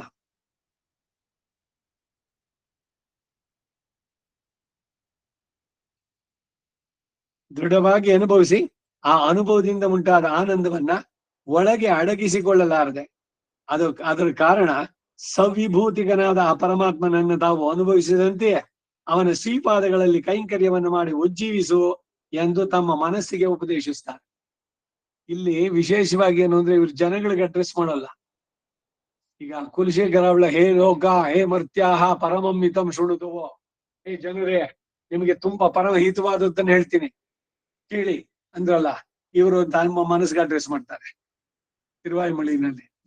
ಹೇಳಿಲ್ಲ ಜನಗಳಿಗೆ ಅಂತಲ್ಲ, ಪ್ರಧಾನವಾಗಿ ಎಲ್ಲ ಮನಸ್ಸೇ ನೀನು ಅವನನ್ನು ಅಡೈ, ಇವುಗಳೆಲ್ಲ ಬಿಡು ಪ್ರಾಪಂಚಿಕವಾದ್ದು, ಈ ಕಾಮ ಕ್ರೋಧ ಇವುಗಳನ್ನು ಜಯಿಸೋ. ತಮ್ಮ ಮನಸ್ಸಿಗೆ ತಾವೇ ಹೇಳಿದ್ದು. ಆ ಮನಸ್ಸಿಗೆ ಹೇಳ್ಬೇಕಾದ್ರೆ ಅದು ಲೋಕ ಅನ್ವಯ. ಈಗ ಗೀತೆ ಅರ್ಜುನನ್ಗೆ ಹೇಳಿದ್ದು ಅವನೊಬ್ಬನಿಗೇನಾ, ಅರ್ಜುನನು ಕೂಡ ಒಬ್ಬ ಅದರಲ್ಲಿ. ಆ ರೀತಿನಲ್ಲಿ கடலை திரள கண்டான் ஒருவன் அதில் உண்டான முத்து மாணிக்காதிகளையும் தனித்தனியே காணுமா போல முதல் திருவாய்மொழியிலே திரள அனுபவிக்கப்பட்ட எம்பெருமானுடைய குணங்களை ஓரோ வகைகளிலே ஓரோ திருவாய்மொழியாய் செல்லுகிறது. 2ஆம் திருவாய்மொழி தொடங்கி மேலெல்லாம் இப்படி செய்தார் இவரே அல்லர். பாரத ராமாயணாதிகளை பண்ணின வியாசாதிகளும் சங்கேப விஸ்தரங்களாலே தங்கள் பிரபந்தங்களை ಪ್ರಬಂಧೀಕರಿತ್ತಾர்கள். ಕಡಲನ್ನ ಒಟ್ಟಾರೆ ಕಂಡವನೊಬ್ಬನು ಅದರಲ್ಲಿರುವ ಮುತ್ತು ಮಾಣಿಕ್ಯಾದಿಗಳನ್ನ ಪ್ರತ್ಯೇಕವಾಗಿ ಕಾಣುವಂತೆ ಮೊದಲನೇ ತಿರುವಾಯ್ಮೊಳಿಯಲ್ಲಿ ಅನುಭವಿಸಿದ ಕಲ್ಯಾಣ ಗುಣಗಳೇ ಒಂದೊಂದು ರೀತಿಯಲ್ಲಿ ಒಂದೊಂದು ತಿರುವಾಯ್ಮೊಳಿಯಾಗಿ ಮಾಡಿದೆ. ಎರಡನೇ ತಿರುವಾಯುಮಳಿ ಮೊದಲುಗೊಂಡು ಮೇಲೆಲ್ಲವೂ ಹೀಗೆ ಪಲ್ಲವಿಸಿದೆ. ಹೀಗೆ ಸಂಕ್ಷೇಪ ವಿಸ್ತಾರಗಳನ್ನು ಮಾಡಿದವರು ಇವರು ಮಾತ್ರನೇ ಅಲ್ಲ, ಭಾರತ ರಾಮಾಯಣಾದಿಗಳನ್ನು ರಚಿಸಿದ ವ್ಯಾಸಾದಿಗಳು ಸಹ ಸಂಕ್ಷೇಪ ವಿಸ್ತಾರಗಳಿಂದ ತಮ್ಮ ಪ್ರಬಂಧಗಳನ್ನ ನಿರ್ಮಾಣ ಮಾಡಿದ್ದಾರೆ. ಈಗ ನೋಡಿ, ಬಾಲಕಾಂಡದಲ್ಲಿ ಮೊದಲನೇ ಅಧ್ಯಾಯ ಸಂಪೂರ್ಣ ರಾಮಾಯಣ ಸಂಗ್ರಹವಾಗಿ ಹೇಳ್ಬಿಟ್ಟು ಆಮೇಲೆ ದೊಡ್ಡದಾಗಿ ಹೇಳ್ತಾ ಬರ್ತಾರೆ.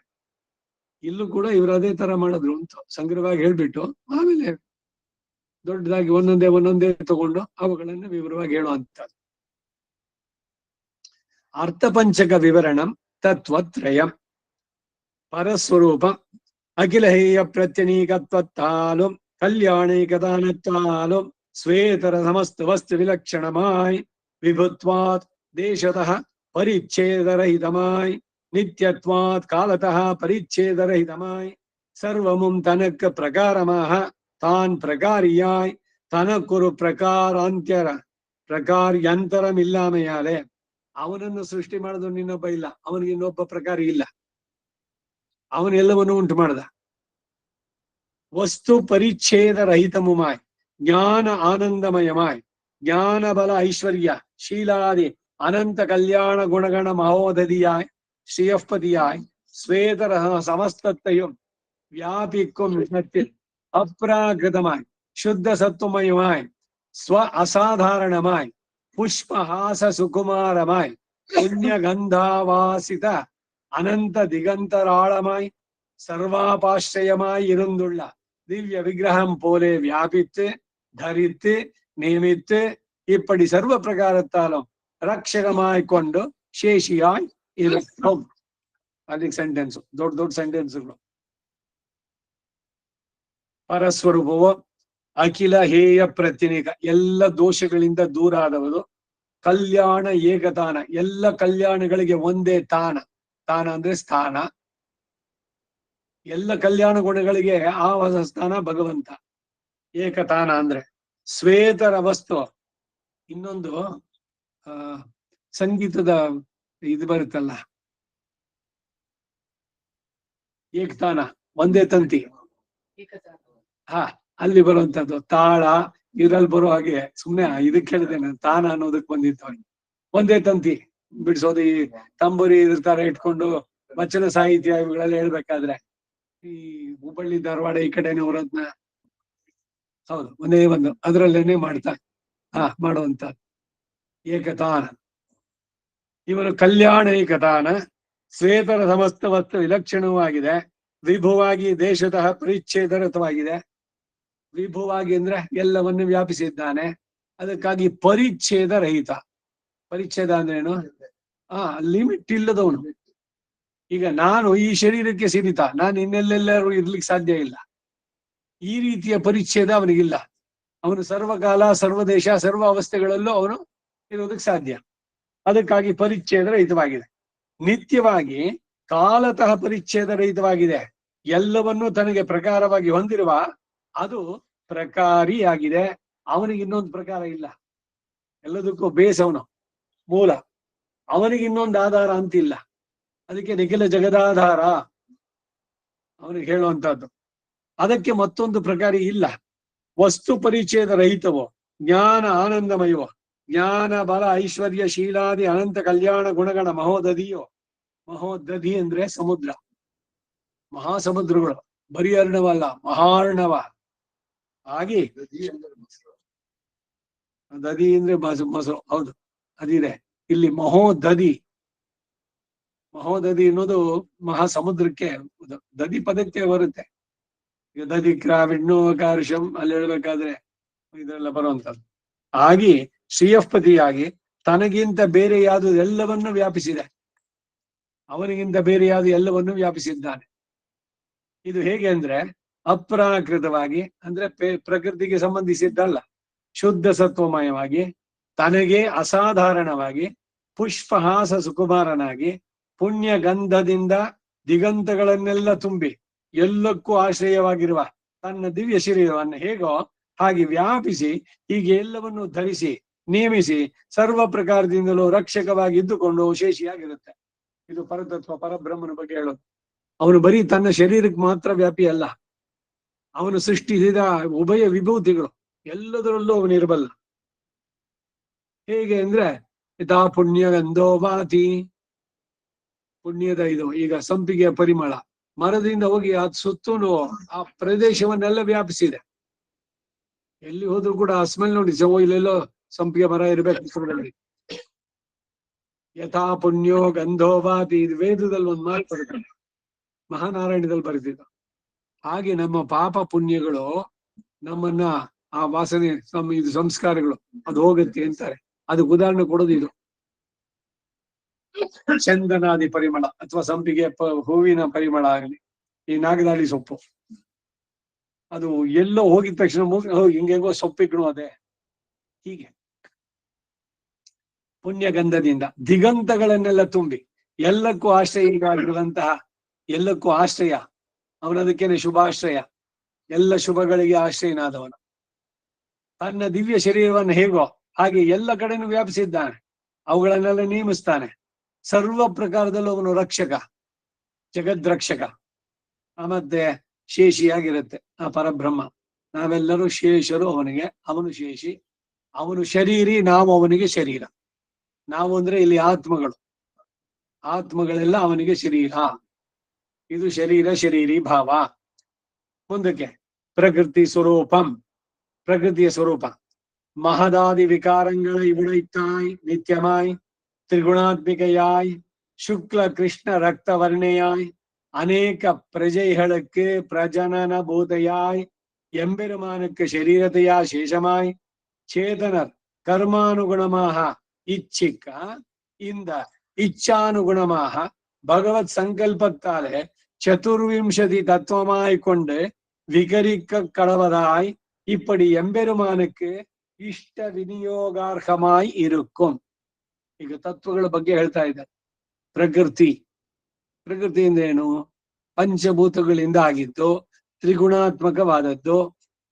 ಭಗವಂತನ ಸೃಷ್ಟಿ ಸಮಸ್ತ ಈ ಅಖಿಲಾಂಡ ಕೋಟಿ ಬ್ರಹ್ಮಾಂಡಗಳೆಲ್ಲ ತ್ರಿಗುಣಾತ್ಮಕವಾದದ್ದೇ. ಅವನ ನಿತ್ಯ ಲೋಕ ಇದೆಯಲ್ಲ ಅದು ಮಾತ್ರ ಪರಮವ್ಯೋಮ ಕಲಂಗಾ ಪೆರುನಹರ್, ಇದೆಲ್ಲ ಪರಿಣಾಮ ಹೊಂದೋದು. ಇದು ಸಹಜವಾಗಿ ಅವುಗಳಿಗೆ ಸ್ವರೂಪದಲ್ಲೇ ಬದಲಾವಣೆ ಇವನು ಮಾಡಿದಂತದ್ದು. ಅದಕ್ಕೆ ಎಲ್ಲವೂ ನಾಶವಾಗತ್ತೆ ಅವನ ಪ್ರಳಯದಲ್ಲಿ, ಮತ್ತೆ ಎಲ್ಲವೂ ಉಂಟಾಗತ್ತೆ. ನಾಶವಾಗಿದ್ದೇನೋ ಈ ಸ್ವರೂಪದಲ್ಲಿ. ಈ ಯುಗ ಹೋದ್ಮೇಲೆ ಮತ್ತೆ ಮೊದಲಿನ ಯುಗದಲ್ಲಿ ಹೇಗಿತ್ತು ಹಂಗೇನೆ. ಯಥಾ ಪೂರ್ವಮ ಕಲ್ಪಯತ್, ಎಲ್ಲದಕ್ಕೂ ವೇದದ ಆಧಾರ. ಅದ್ರಲ್ಲಿ ಹೇಳಿದ್ದೇನೆ, ಅದನ್ನೇ ಇಲ್ಲೂ ಕೂಡ ಇವ್ರು ಹೇಳ್ತಾ ಇರೋದು. ಹಾಗೆ ಒಂದಕ್ಕೂ ಕೂಡ ಬರುವಂತದ್ದು. ಪ್ರಕೃತಿಯ ಸ್ವರೂಪ ಎಂತದ್ದು ಅಂದ್ರೆ ಮಹದಾದಿ ವಿಕಾರಗಳು.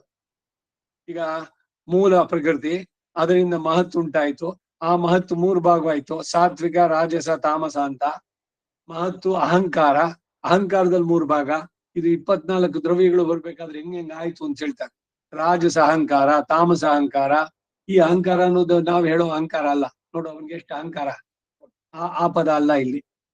ಅಹಂಕಾರ ಅದು ಒಂದು ತತ್ವ, ಅದರಿಂದ ಬರೋದು. ಹಾಗೆ ಮಹದಾದಿ ವಿಕಾರಗಳನ್ನು ಉಳ್ಳದ್ದು, ನಿತ್ಯವಾದದ್ದು ಅಂದ್ರೆ ಅದಕ್ಕೆ ನಾಶ ಇಲ್ಲ, ಸ್ವರೂಪದಲ್ಲಿ ಬದಲಾವಣೆ ಅಷ್ಟೇ. ಈಗ ಪ್ರಕೃತಿ ಈ ಯುಗದಲ್ಲಿ ಎಲ್ಲ ನೀರಿನಲ್ಲಿ ಆವೃತವಾಗಿ ಹೋಯ್ತು ಅಂತಂದ್ರೆ ಸೂಕ್ಷ್ಮ ರೂಪದಲ್ಲಿ ಭಗವಂತನಲ್ಲೇ ಇದೆ. ಅದು ಹೊಸದಾಗಿ ಏನು ಉಂಟಾಗ್ಲಿಲ್ಲ. ಅನ್ಮ್ಯಾನಿಫೆಸ್ಟೆಡ್ ಸ್ಟೇಟ್ ಇಂದ ಮ್ಯಾನಿಫೆಸ್ಟ್ ಸ್ಟೇಜ್ಗೆ ಈಗ ಮ್ಯಾನಿಫೆಸ್ಟ್ ಆಗಿರುವಂತಹದ್ದು ಕಣ್ಣಿಗೆ ಕಾಣುವಂತೆ ದೃಷ್ಟವಾಗಿರೋದು ಅನ್ಮ್ಯಾನಿಫೆಸ್ಟ್ ಸ್ಟೇಜ್ಗೆ ಹೋಗುತ್ತಷ್ಟೆ. ಸೊ ಆ ಸ್ಥಿತಿಯಿಂದ ಈ ಸ್ಥಿತಿ ಬದಲಾವಣೆ ಅಷ್ಟೆ.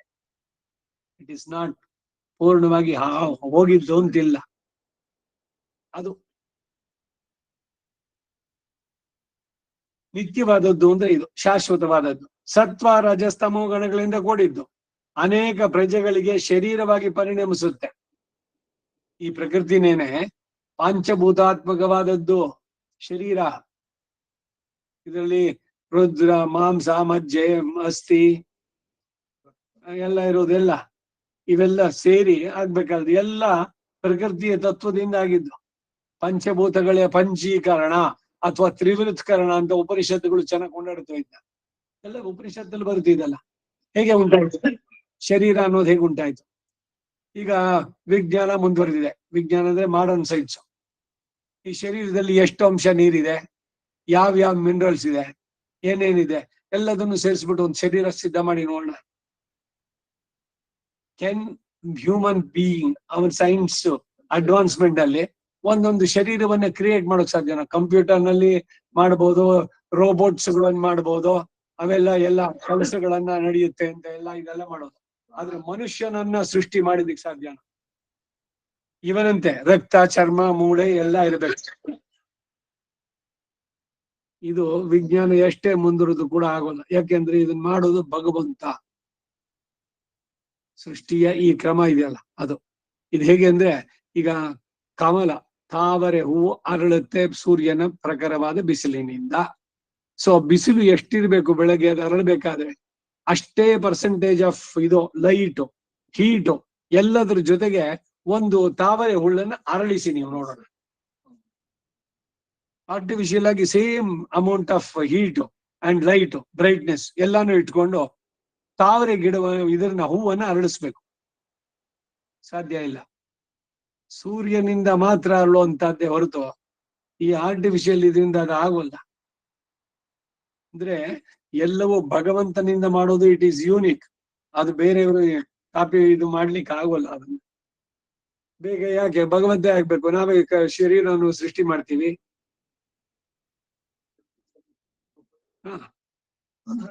ಈಗ ಹೋಗ್ಲಿ ಎಲ್ಲ ಹೇಳ್ತಾರೆ ಈಗ ವಿಜ್ಞಾನ ಇದರಲ್ಲಿ ಎಂಬ್ರಿಯಾಲಜಿ, ಪುರುಷನ ಸೇಮನ್ನು ಅವಳು ಓವಮ್ಮು ಎರಡು ಸೇರಿ ಅದ್ರ ಡೆವಲಪ್ಮೆಂಟ್ ಗರ್ಭದಲ್ಲಿ ಅದು ಇಷ್ಟು ವೀಕ್ಸ್ಗೆ ಇದು ಡೆವಲಪ್ಮೆಂಟ್ ಎಲ್ಲ ಹೇಳಿದ್ರು.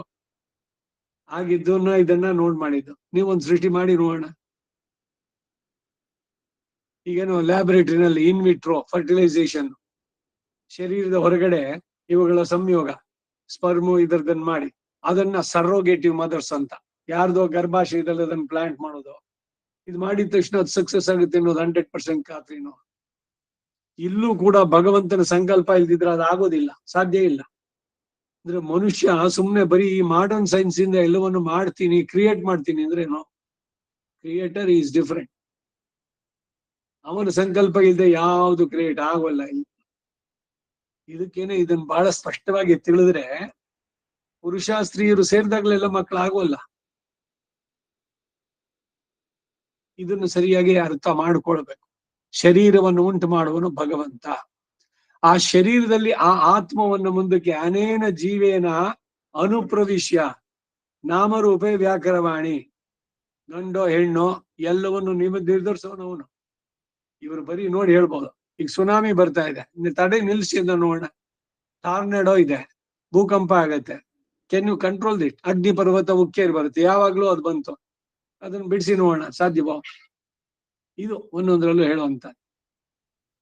ಅದಕ್ಕೆ ಪರಮಾತ್ಮನಿಗೆ ಶರೀರವಾಗಿ ಅವನಿಗೆ ಅತಿಶಯ ಉಂಟು ಮಾಡೋದಾಗಿದೆ ಈ ಪ್ರಕೃತಿ.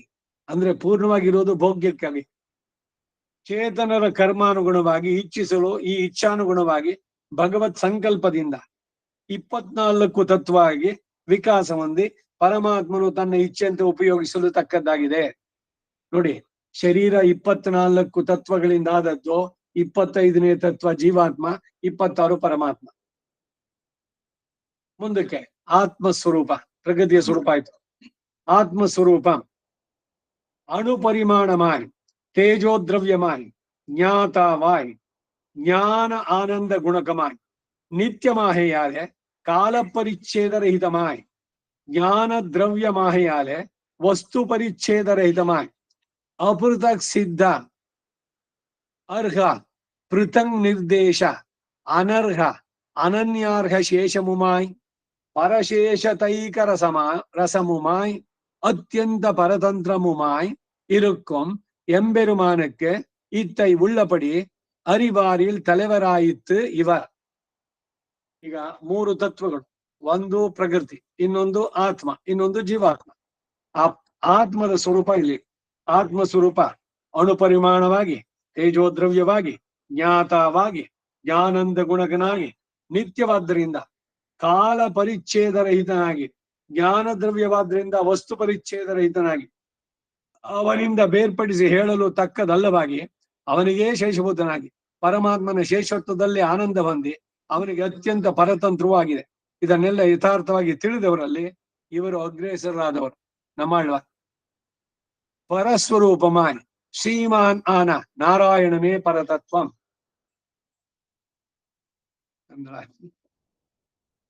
இவ்வாழ்வார் திருவாய்மொழி பிரபந்தத்தால் செய்ததாயிற்றும் அர்த்தம் ஏது எண்ணில், பரத்துவம் முதல் திருவாய்மொழியிலே உயர்வர உயர்நலம் உடையவன் என்று தொடங்கி உணர் முழு நலம் மிகுநரை இளன் நிலனிட விசும்பிடை உருவினன் அருவினன் ஆமவை ஆமைவாய் அவையாய் நின் அவரவர் என்று சொல்லிக்கொண்டு போந்து கரவிசும் வெறிவழி நீர் நிலம் இவமிசை வரனவில் திரள்வழி அழி பொறையாய் நின்ன பரன் என்று தலை கட்டுகையாலே நாராயணனே பரதத்துவம் என்றைக்காக ನಾರಾಯಣ ಶಬ್ದಾರ್ಥத்தை ಅರುಳಿ செய்தார்.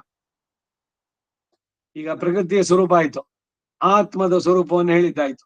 ಇನ್ನು ಮೂರನೇದು, ಮೂರು ತತ್ವಗಳು, ತತ್ವತ್ರಯ ನಮ್ಮ ಪ್ರಕಾರ. ಆ ನಾರಾಯಣ ಅವನ ಪರಸ್ವರೂಪ, ಅವನೇ ಅನ್ನೋದನ್ನು ಹೇಗೆ ಅಂತ ಹೇಳ್ತಾರೆ. ನಾರಾಯಣತ್ವಂ ಸರ್ವಾಧಿಕತ್ವಮಂ ಸಮಸ್ತ ಕಲ್ಯಾಣ ಗುಣಾತ್ಮಕತ್ವಮಂ ಉಭಯ ವಿಭೂತಿ ನಾತತ್ವಮಂ. ಇದೇ ನಾರಾಯಣ ಶಬ್ದಾರ್ಥಂ. ಇದಿನುಡಿಯ ಶೇಷಮಿರೆ ஒன்றும் தேவம் திண்ணன் வீடும். ಅಷ್ಟಕ್ಕೆ ನೋಡೋಣ. ಈ ಆಳ್ವಾರ್ ಅವರು ತಿರುವಾಯ್ಮೊಳಿ ಪ್ರಬಂಧದಿಂದ ಪ್ರತಿಪಾದಿಸಿದ ಅರ್ಥ ಏನು ಅಂತಂದ್ರೆ, ಮೊದಲನೇ ತಿರುವಾಯ್ಮೊಳಿಯಲ್ಲಿ ಉಯರ್ವರ ಉಯರ್ನಲ ಮುಡೆಯವನ್ ಎಂದು ಆರಂಭಿಸಿ ಉಣರ್ಮುಳು ನಲಂ ಮಿಹುವರೈ ಇಲನ್ ನಿಲೆನಿಡೈ ವಿಶುಂಬಿಡೈ ಉರುವಿನನ್ ಅರುವಿನನ್ ಆಮವೈ ಆಯವೈ ಆಯ್ ನಿನ್ನ ಅವರ್ ಎಂದು ಹೇಳಿಕೊಂಡು ಹೋಗಿ ಕರವಿಶುಂ ಬೆರಿವಳಿ ನೀರ್ ನಿಲಂ ಇವೈ ಮಿಷೈ ವರನವಿಲ್ ತಿರಲ್ ವಲಿ ಅಳಿ ಪೊರೆಯಾಯ್ ನಿನ್ನ ಪರನ್ ಎಂದು ಮುಗಿಸೋದ್ರಿಂದ ನಾರಾಯಣನೇ ಪರತತ್ವ ಎಂದು ತೋರಿಸಲು ನಾರಾಯಣ ಶಬ್ದಾರ್ಥವನ್ನು ದಯಪಾಲಿಸಿದ್ರು. ಸರ್ವ ಅಧಿಕತ್ವ, ಎಲ್ಲದಕ್ಕಿಂತ ಅಧಿಕವಾದವನು, ಅವನಿಗಿಂತ ಅಧಿಕವಾದದ್ದಿಲ್ಲ. ನಿರವಧಿಕ, ನಿರವಧಿಕ ಅಂದ್ರೆ ಅಧಿಕ ಇಲ್ಲ, ಅವನಿಗಿಂತ ಮೇಲೆ ನಿರವಧಿಕ. ಹಾಗೆ ಸರ್ವಾಧಿಕತ್ವ, ಸಮಸ್ತ ಕಲ್ಯಾಣ ಗುಣಾತ್ಮಕತ್ವ, ಉಭಯ ವಿಭೂತಿ ನಾಥತ್ವ. ಇವು ತಾನೆ ನಾರಾಯಣ ಶಬ್ದಾರ್ಥ. ಇದಕ್ಕೆ ಸೇರಿದವೆ ತಾನೆ ಒನ್ರುಂ ದೇವಂ ತಿಣ್ಣನ್ ವೀಡುಂ ಇವೆಲ್ಲ. ನೆಕ್ಸ್ಟ್ ವಾಚಕ ನಿಯಮಂ, ನಾರಾಯಣತ್ವ. ನೆಕ್ಸ್ಟ್ ವಾಚಕ ನಿಯಮಂ. ಅದು ಅನಂತರ ತಿರುವಾಯ್ಮೊಳಿயிலே இவ்வர்த்தக்கு வாச்சகமான திருநாமம் தன்னை வன்புகழ் நாரணன் என்னருளி செய்தார். வியாபக அந்தரங்களிலும் இவ்வர்த்தத்தை அறியலாய் இருக்குமே.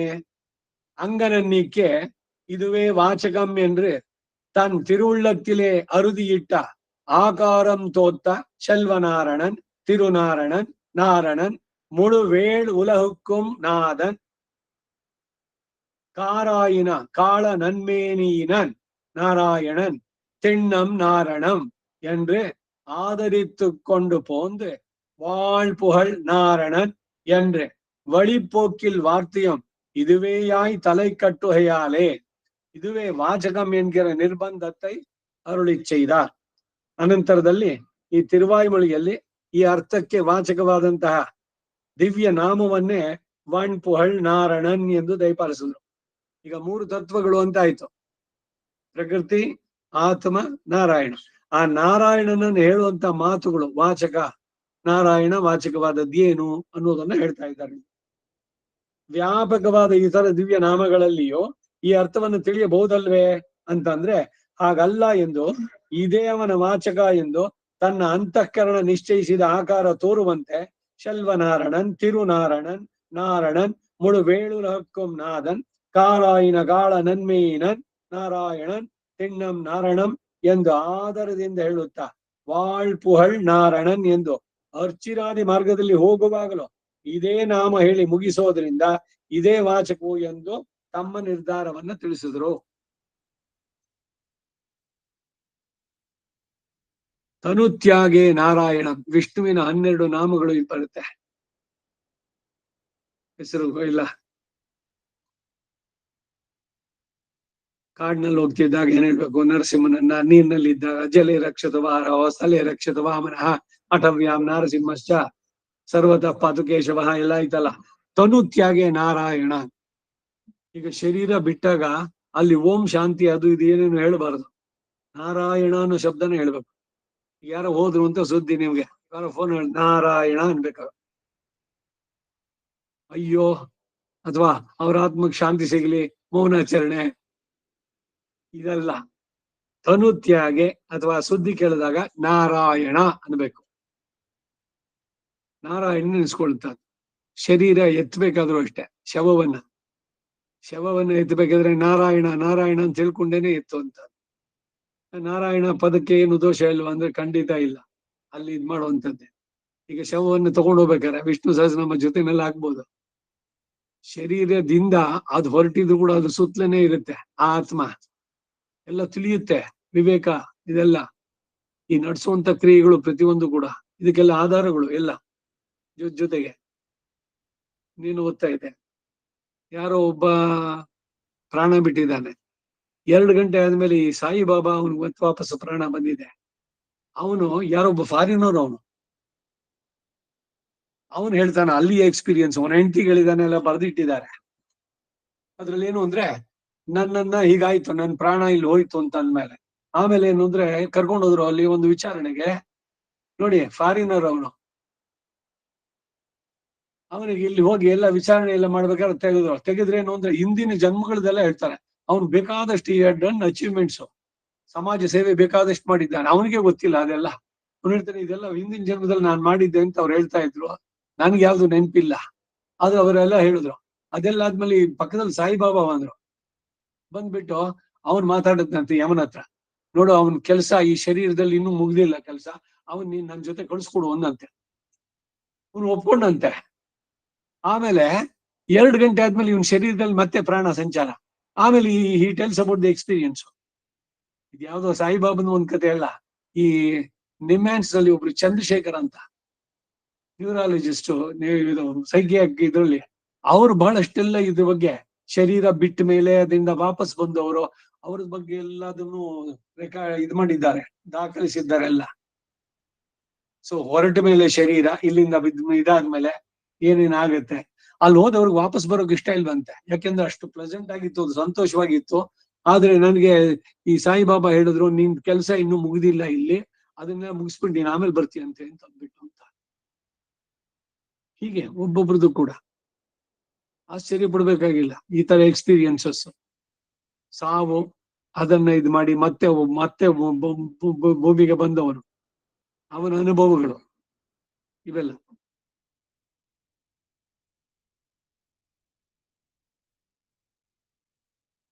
ಸೊ ಈ ನಾರಾಯಣ ಅನ್ನೋ ವಾಚಕ ಅದರಿಂದ ಎಲ್ಲ ಉಂಟಾಗುತ್ತೆ. ಅರ್ಚಿರಾದಿ ಮಾರ್ಗದಲ್ಲಿ ಹೋಗ್ಬೇಕಾದ್ರೂ ಇದೇ ನಾಮ ಹೇಳಿ ಮುಗಿಸೋದ್ರಿಂದ ಇದೇ ವಾಚಕವು ಎಂಬ ನಿರ್ಧಾರವನ್ನು ತಿಳಿಸಿದ್ದಾರೆ. ಇದು ಕನ್ಕ್ಲೂಷನ್ ನಮ್ಮಾಳ್ವಾರಿಂದ. ನಾರಾಯಣನ್ ಅವನೇನೆ, ಅವನು ಬ್ರಹ್ಮನು ಅಲ್ಲ, ಅಯ್ಯನ್ನು ಅಲ್ಲ, ಅರನ್ನು ಅಲ್ಲ. ಅಯ್ಯನ್ ಅಂತಂದ್ರೆ ಬ್ರಹ್ಮ, ಅರನ್ ಅಂತಂದ್ರೆ ಶಿವ, ಇವರಿಬ್ರು ಅಲ್ಲ. ಅಯ್ಯನುಂ ಅರನುಂ ಅಲ್ಲಿ ಮಧ್ಯದಲ್ಲ ತಿರುವಾಯ್ಮುಳಿನಲ್ಲಿ ಹೇಳ್ಬೇಕಾದ್ರೆ ಹೇಳ್ತಾರೆ. ಇವನು ನಾರಾಯಣನ್ ಅಥವಾ ನಾರಣನ್. ಶ್ರೀಮತ್ವಂ, ಈ ನಾರಾಯಣನಿಗೆ ವಾಚಕ ನಿಮ ಆಯ್ತು, ಅವನು ಯಾವಾಗ್ಲೂ ಶ್ರೀ ಜೊತೆನಲ್ಲೇ ಇದ್ದಾನೆ ಅಂತಿದ್ಯಲ್ಲ, ಶ್ರೀಯಫ್ ಪತಿ, ಶ್ರೀಯನ್ನ ಬಿಟ್ಟು ಒಂದು ಕ್ಷಣವೂ ಇಲ್ಲ ಅವನು. ಆ ಮಾತನ್ನ ಇಲ್ಲಿ ಹೇಳ್ತಾರೆ. ಇನಿ ಮಲರ್ಮಹಳ್ ವಿರುಂಬುಂ ನಮ್ ಅರುಂ ಪೆರಲ್ ಅಡಿಹಳ್. ನಾಮ ರೂಮ್ ಸೇರಿಸ್ಬಿಟ್ಟು ಹೇಳಿದೀವಿ ನಾವು. நம் அரும் பெறல் அடிகள் என்று தொடங்கி திருவுடை அடிகள் என்றும் மைய கண்ணாள் மலர் மேலுரைவாள் உரைமார்பினன் என்றும் நமக்கும் பூவின் மிசை நங்கைக்கும் இன்பன் என்றும் கோல திருமாமகளோடு உன்னை கூடாதே என்னும் சொல்லிக்கொண்டு போந்து திரு ஆணை என்றும் கோல மலர்பாவைக்கு அன்பாகிய என் அன்பே என்னும் தலை கட்டுகையாலே ಶ್ರೀಮಾನ್ ಆನ ನಾರಾಯಣನೇ ಪರತತ್ವಂ ಎಂದು சொல்லித்து. ನೋಡಿ, ಇಲ್ಲಿ ಆಧಾರಗಳನ್ನ ಹೆಂಗ್ ಕೊಡ್ತಾರೆ. ಶ್ರೀಯಫ್ ಪತಿ ಎನ್ನುವ ಮಾತನ್ನ ದಿವ್ಯ ಪ್ರಬಂಧದಲ್ಲಿ ಹೇಳಿದ್ದನ್ನೇ ಅವರ ಉಲ್ಲೇಖ, ತಿರುವಾಯ್ಮೊಳಿನಲ್ಲಿ ಹೇಳಿದ್ದನ್ನು. ಇನ್ನು ಮಲರ್ ಮಹಳ್, ಮಲರ್ ಅಂದ್ರೆ ಹೂವು, ಹೂವಿನ ಮಗಳು ಯಾರು? ಶ್ರೀದೇವಿ. ಪದ್ಮಪ್ರಿಯೆ, ಪದ್ಮಿನಿ, ಪದ್ಮಹಸ್ತೆ, ಪದ್ಮಾಲಯೇ, ಪದ್ಮದಳ, ಇದಾಕ್ಷ, ಪದ್ಮೋದ್ಭವೆ, ಪದ್ಮದಲ್ಲೇ ಹುಟ್ಟಿದವಳು, ಪದ್ಮದಳದ ಕಣ್ಣುಳ್ಳವಳು. ಕೈಗಳು ಎಲ್ಲವೂ ಕೂಡ ಅದು ಅದೇನೆ, ಕಾಲು ಕೈ ಏನೇನ್ ಹೇಳಿದ್ರು ಕೂಡ ಎಲ್ಲ ಪದ್ಮಕ್ಕೆ ಹೋಲಿಕೆ.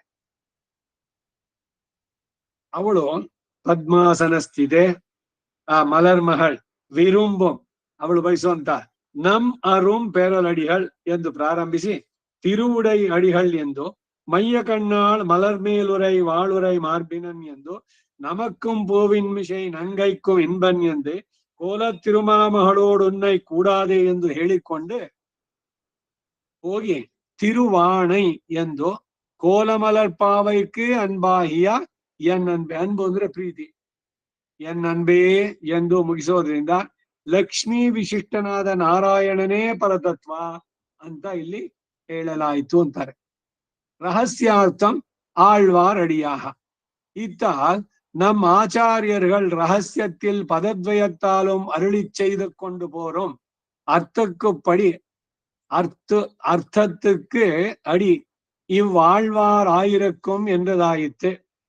ಇದರಿಂದ ನಮ್ಮ ಆಚಾರ್ಯರುಗಳು ರಹಸ್ಯದಲ್ಲಿ ದ್ವಯ ಮಂತ್ರದ 2 ಖಂಡಗಳಲ್ಲೂ ಬರುವಂತಹ ಶ್ರೀಮತ್ ಶ್ರೀಮತೆ ಎಂಬ ಪದಗಳು ದ್ವಯ ಮಂತ್ರ ಶ್ರೀಮನ್ ನಾರಾಯಣ ಚರಣೋ ಶರಣಂ ಪ್ರವದ್ಯೆ ಶ್ರೀಮತೆ ನಾರಾಯಣಾಯ ನಮಃ ಶ್ರೀಮತ್ ಶ್ರೀಮತಿ ನಾರಾಯಣ ಶ್ರೀಮನ್ ನಾರಾಯಣ ಚರಣೌ ಆ ಶ್ರೀಮತ್ ಶಬ್ದ ಶ್ರೀಮತೆ ನಾರಾಯಣಾಯ ನಮಃ 2ನೇ ಲೈನ್ ನಲ್ಲಿ ದ್ವಯ ಮಂತ್ರದಲ್ಲಿ ಆ ಪದಗಳಿಗೆ ನಿರೂಪಿಸುವ ಅರ್ಥಗಳಿಗೆಲ್ಲ ಆಧಾರ ಈ ಆಳ್ವಾರ್ ಅವರೇ ಆಗಿದ್ದಾರೆ ಎಂತ ಆಯ್ತು. ಆಶ್ರಯಣ ವೇಳೆಯಲ್ಲಿ ಮಲರ್ಮಹಳ್ ವಿರುಂಬಂ ನಮ್ ಅರುಂ ಪೆರುಲಡಿಹಳ್ ಎಂದು ಆರಂಭಿಸಿ ಭಗವದ್ ಅನುಭವ ವೇಳೆಯಲ್ಲಿ ಕೋಲಮಲರ್ ಪಾವೈக்கு ಅನ್ಬಾಹಿಯ ಎನ್ ಅನ್ಬೆ ಅಂತ ಹೇಳೋದ್ರಿಂದ ಆಶ್ರಯಣದ ವೇಳೆಯೇನೋ ಭೋಗ ವೇಳೆಯೇನೋ ಇವುಗಳಿಗೆ ತಾರತಮ್ಯ ಇಲ್ಲದಂತೆ ಒಂದು ಮಿಥುನವೇ ಉದ್ದೇಶ ಎನ್ನುವುದು ಹೇಳಲ್ಪಟ್ಟಂತಾಯ್ತು. ಹೀಗೆ ಪರಸ್ಪರವು ಪರಸ್ವರೂಪ ಅದು ನಿರ್ಣೀತವಾಯಿತು ಅಂತಾರೆ. ஒரு மித்தனமே உத்தேசியம் ஆசிரியன வேளையிலே மலர்மகள் விரும்பும் நாம் அரும் பெறலடிகள் என்று தொடங்கி போக வேளையிலே கோலமலர் பாவைக்கு அன்பாகிய என் அன்பே என்னும் சொல்லுகையாலே ஆசிரியன வேளையோடு போக வேளையோடு வாசியர ஒரு மித்தனமே உத்தேசியம் என்னுமிடம் சொல்லித்தாயித்து. இப்படி பரஸ்வரூப் நிர்ணீதமாயிற்று. நெக்ஸ்ட் ஸ்வஸ்வரூபம் பரஸ்வரூப பிரதி ಸಂಬಂಧಿಯಾನ ಸ್ವಸ್ವರೂಪಂ ಇರಕ್ಕುಂಪಡಿ ಎನ್ನೆನ್ನೆಲ್ ಸ್ವಸ್ವರೂಪ ಅಂದ್ರೆ ತನ್ನ ಆತ್ಮದ ಸ್ವರೂಪ. ಈಗ ಪರಮಾತ್ಮನ ಬಗ್ಗೆ ಹೇಳಿದ್ದಾಯ್ತು, ಚೇತನರ ಬಗ್ಗೆ ಆಯ್ತು, ಪ್ರಕೃತಿ ಆಯ್ತು. ಸ್ವಸ್ವರೂಪ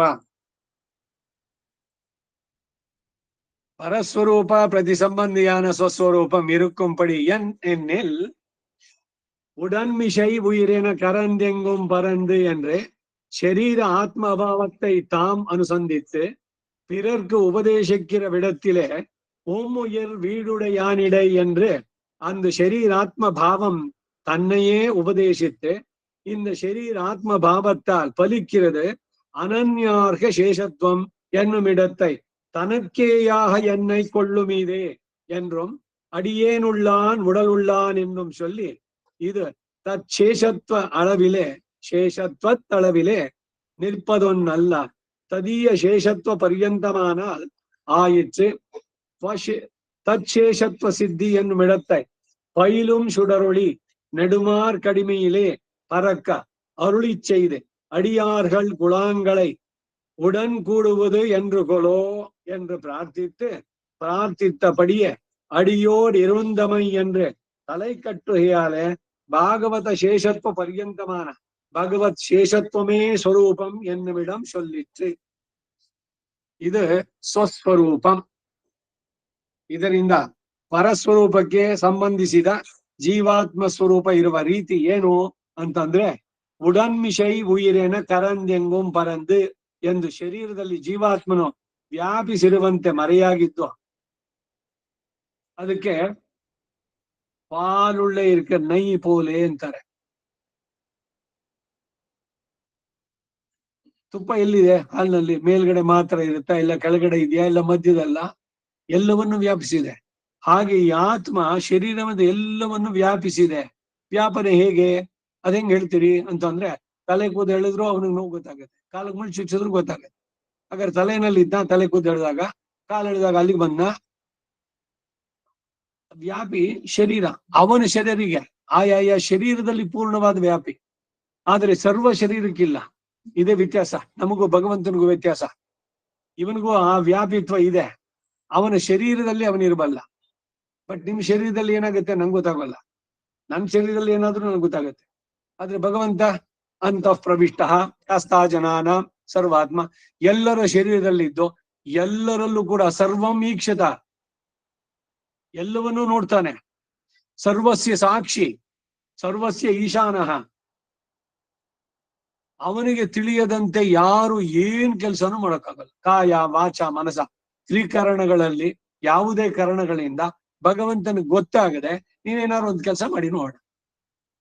ಇದನ್ನ ತೋರಿಸ್ಕೊಡಕ್ಕೆ ಆ ವ್ಯಾಸರು ಇವರಿಗೆಲ್ಲ ಕನಕಂದು ಸೇರಿಸ್ಕೊಂಡು, ಕನಕನ ಜೊತೆಗೆ ಬೇರೆಯವರೆಲ್ಲ ಇದ್ದು ವ್ಯಾಸರಾಯರ ಹತ್ರ ಬಾಳೆಹಣ್ಣು ಕೊಟ್ಟಿದ್ದು ಸುದ್ದಿ ಇರುತ್ತ ಅಂತ ಎಲ್ರಿಗೂ ಒಂದೊಂದು ಹಣ್ಣು ಕೊಟ್ರು. ಯಾರು ಇಲ್ಲದೆ ಜಾಗದಲ್ಲಿ ಬಾಳೆಹಣ್ಣು ತಿನ್ ಬನ್ನಿ ಇದು. ಬೇರೆಯವರೆಲ್ಲ ಪಂಡಿತರು ಇವರೆಲ್ಲ ಬಹಳ ಖುಷಿಯಾಗಿ ಹೋದ್ರು ಮನೆಗೆ, ಬಾಗಿಲು ಹಾಕೊಂಡ್ರು. ಯಾರಿಗೂ ಇಲ್ಲದಂತೆ ಹೆಂಡತಿಗೂ ಗೊತ್ತಾಗದೆ ರಗ್ ಹೊತ್ಕೊಂಡು ಹೊರಗಡೆ ಹೋಗಿ ನದಿ ಹತ್ರ ಇನ್ನೆಲ್ಲೆಲ್ಲೆಲ್ಲೋ ಎಲ್ಲ ಕಥೆಗಳೆಲ್ಲ ಹೇಳ್ದವಂತು. ಈ ಕನಕ ವಾಪಸ್ ತಂದು ಕೊಟ್ಟ ಹಣ್ಣನ್ನ. ಗುರುಗಳೇ, ನಿಮ್ಮ ಆದೇಶ, ಯಾರು ಇಲ್ಲದೆ ಜಾಗದಲ್ಲಿ ತಿನ್ ಬನ್ನಿದ್ರೆ. ನನಗೆ ಯಾರು ಇಲ್ಲದ ಜಾಗ ಸಿಗ್ಲಿಲ್ಲ ಅಂದ. ಅಂದ್ರೆ ನೋಡಿ, ಅವನು ಶುಕಮನಿ ಆ ಮಟ್ಟಕ್ಕೆ ಎಲ್ಲ ಕಡೆಯೂ ಭಗವಂತನನ್ನು ಕಂಡವನು. ಅವನ ಹಿರಿಮೆಯನ್ನು ತೋರಿಸ್ಕೊಳ್ಬೇಕಾಗಿತ್ತು ಬೇರೆಯವ್ರಿಗೆ. ಅಧ್ಯಾತ್ಮದಲ್ಲಿ ಎಷ್ಟು ಮೇಲೆ ಗೆದ್ದಿದ್ರು ಅವನು ಅನ್ನೋದನ್ನು ತೋರಿಸೋದು. ಹಾಗೆ ಉಡನ್ಮಿಷೈ ಉಯಿರೇನ ಕರನ್ಯಂಗಂ ಪರಂದು ಎಂದು ಶರೀರದಲ್ಲಿ ಜೀವಾತ್ಮನು ವ್ಯಾಪಿಸಿರುವಂತೆ ಮರೆಯಾಗಿದ್ದು ಎಲ್ಲವನ್ನೂ ಪರಮಾತ್ಮನು ವ್ಯಾಪಿಸಿದ್ದಾನೆ ಎಂದು ತಾವು ಅನುಸಂಧಾನ ಮಾಡಿ ಇತರರಿಗೆ ಉಪದೇಶಿಸುವಾಗ ಒಮ್ಮೊಯ್ಯರ್ ವೀಡುಡೆಯಾನಿಡೈ, ನಿಮ್ಮ ಆತ್ಮವನ್ನ ತನ್ನ ವಸತಿಯನ್ನಾಗಿ ಉಳ್ಳವನು. ಒಮ್ಮೊಯ್ಯರ್ ವೀಡೆ, ಭಗವಂತ ನಮ್ಮ ಶರೀರವನ್ನ ತನ್ನ ಮನೆ ಅಂತ ಮಾಡ್ಕೊಂಡಿದ್ದಾರೆ. ಒಂದು ನೀ ಪುಹಂದದೆರ್ಪಿನ್ ಉನ್ನೈ ವಿಡುವುದುಂಡೆ. ನೀನು ಬಂದು ನನ್ನಲ್ಲಿ ಹೃದಯದಲ್ಲಿ ಮೊದ್ಲಿರ್ಲಿಲ್ವಾ? ಮೊದ್ಲಿದ್ದ ಅವನ, ನಂಗೆ ಗೊತ್ತಿರ್ಲಿಲ್ಲ. ಈಗ ನನಗೆ ಗೊತ್ತಾಯ್ತು ನೀನ್ ನನ್ನಲ್ಲೇ ಇದೀಯಾ. ಯಾಕೆ? ನಾನು ಅಹಂಕಾರ ಮಮಕಾರಗಳನ್ನ ಬಿಟ್ಟೆ. ಯಾವಾಗ ನನ್ನ ಹೃದಯ ಈ ಅಹಂಕಾರದಿಂದ ಓಡಿದ್ದು ಬಿಟ್ಟು ಹೋಯ್ತೋ ಆಗ ನೀನು ಬಂದು ನೆಲೆಸಿದೆ. ಇನ್ನು ನಿನ್ನನ್ನು ಬಿಡೋದುಂಟೆ, ಇನಿಪ್ಪೋಹ ಬಿಡುವುದುಂಡೆ ಅಂತಾರೆ. ಎಷ್ಟು ಸುಂದರವಾದಂತಹ ಅವರ ಅನುಭವಗಳ ಇದನ್ನು ಹೇಳುವಂತಹದ್ದು. ಹಾಗೆ ನಿಮ್ಮ ಆತ್ಮವನ್ನ ತನ್ನ ವಸತಿಯನ್ನಾಗಿ ಉಳ್ಳವನು ಎಂದು ಆ ಶರೀರ ಆತ್ಮ ಭಾವವನ್ನೇ ಉಪದೇಶಿಸಿ, ಈ ಶರೀರ ಆತ್ಮ ಭಾವದಿಂದ ಅನನ್ಯಾರ್ಹ ಶೇಷತ್ವವು ಫಲಿಸುವುದು ಎನ್ನುವುದನ್ನ ತನಕ್ಕೇ ಯಾಹ ಎನ್ನೈ ಕೊಳ್ಳುಮೀರೇ ಎಂದು ಅಡಿಯೇನುಳ್ಳಾನ್ ಉಡಲುಳ್ಳಾನ್ ಎಂದು ಹೇಳಿ, ಇದು ಪರಮಾತ್ಮನಿಗೆ ಶೇಷ ಎಂಬುದರಲ್ಲಿಯೇ ನಿಲ್ಲದೆ ಅವನಿಗೆ ಸೇರಿದ ಭಾಗವತರಲ್ಲೂ ಶೇಷತ್ವ ಹೊಂದುವವರೆಗೂ ಭಗವಂತನಿಗೆ ಶೇಷವಾಗಿರುವಿಕೆಯೋ ಸಿದ್ಧಿಸದು ಎಂಬುದನ್ನ ಪೈಲುಂ ಸುಡರೊಳಿ ನೆಡುಮಾರ್ ಕಡಿಮೆ ಅಲ್ಲಿ ವಿಶದವಾಗಿ ತಿಳಿಸಿ, ಅಡಿಯಾರ್ಗಳ್ ಉಳಾಂಗಳೈ ಉಡನ್ ಕೂಡುವುದು ಎಂದುಕೊಳ್ಳೋ ಎಂದು ಪ್ರಾರ್ಥಿಸಿದಂತೆಯೇ ಅಡಿಯರೋಡು ಇರುಂದಮೈ ಎಂದು ಮುಗಿಸೋದ್ರಿಂದ ಭಾಗವತ ಶೇಷತ್ವ ಪರ್ಯಂತವಾದ ಭಗವತ್ ಶೇಷತ್ವವೇ ಸ್ವರೂಪ ಎನ್ನುವುದು ಇಲ್ಲಿ ಹೇಳಲ್ಪಟ್ಟಂತಾಯಿತು. ಭಗವಂತನ್ ಎಲ್ಲರಲ್ಲೂ ವ್ಯಾಪಿಸಿದ್ದಾನೆ. ನಮ್ಮನ್ನ ತನಗಾಗಿ ಅವನು ಸ್ವೀಕರಿಸೋದು ಬಹಳ ಸುಂದರವಾಗಿದೆ ಇವ್ರು ಹೇಳುವಂತದ್ದು. ತನಕ್ಕೆ ಆಹ ಎನ್ನೈ ಕೊಳ್ಳು ಮೀರೆ. ಈಗ ಒಬ್ರು ಪ್ರಪತ್ತಿ ಮಾಡ್ಕೊಂಡ್ರು, ಹುಟ್ಟು ಸಾವಿನ ಚಕ್ರ ಬಿಡಿಸ್ಕೊಂಡ್ರು, ಮೋಕ್ಷ ಸಾಮ್ರಾಜ್ಯಕ್ಕೆ ಹೋದ್ರು, ನಿತ್ಯ ಕೈಂಕರ್ಯದಲ್ಲಿ ತಲ್ಲೀನರಾಗಿದ್ರು. ಅಡ್ವಾಂಟೇಜ್ ಯಾರಿಗೆ? ಆ ಕರ್ಮ ಬಿಟ್ಟು ಅವನು ಅಲ್ಲಿ ಹೋದ್ನಲ್ಲ, ಅದು ಅವನಿಗಲ್ವೋ ಅಂತಂದ್ರೆ ಇವ್ರು ಹೇಳ್ತಾರೆ ಅಲ್ಲ ಭಗವಂತನಿಗೆ ಹೂ ಇಸ್ ದಿ ಬೆನಿಫಿಷಿಯರ್.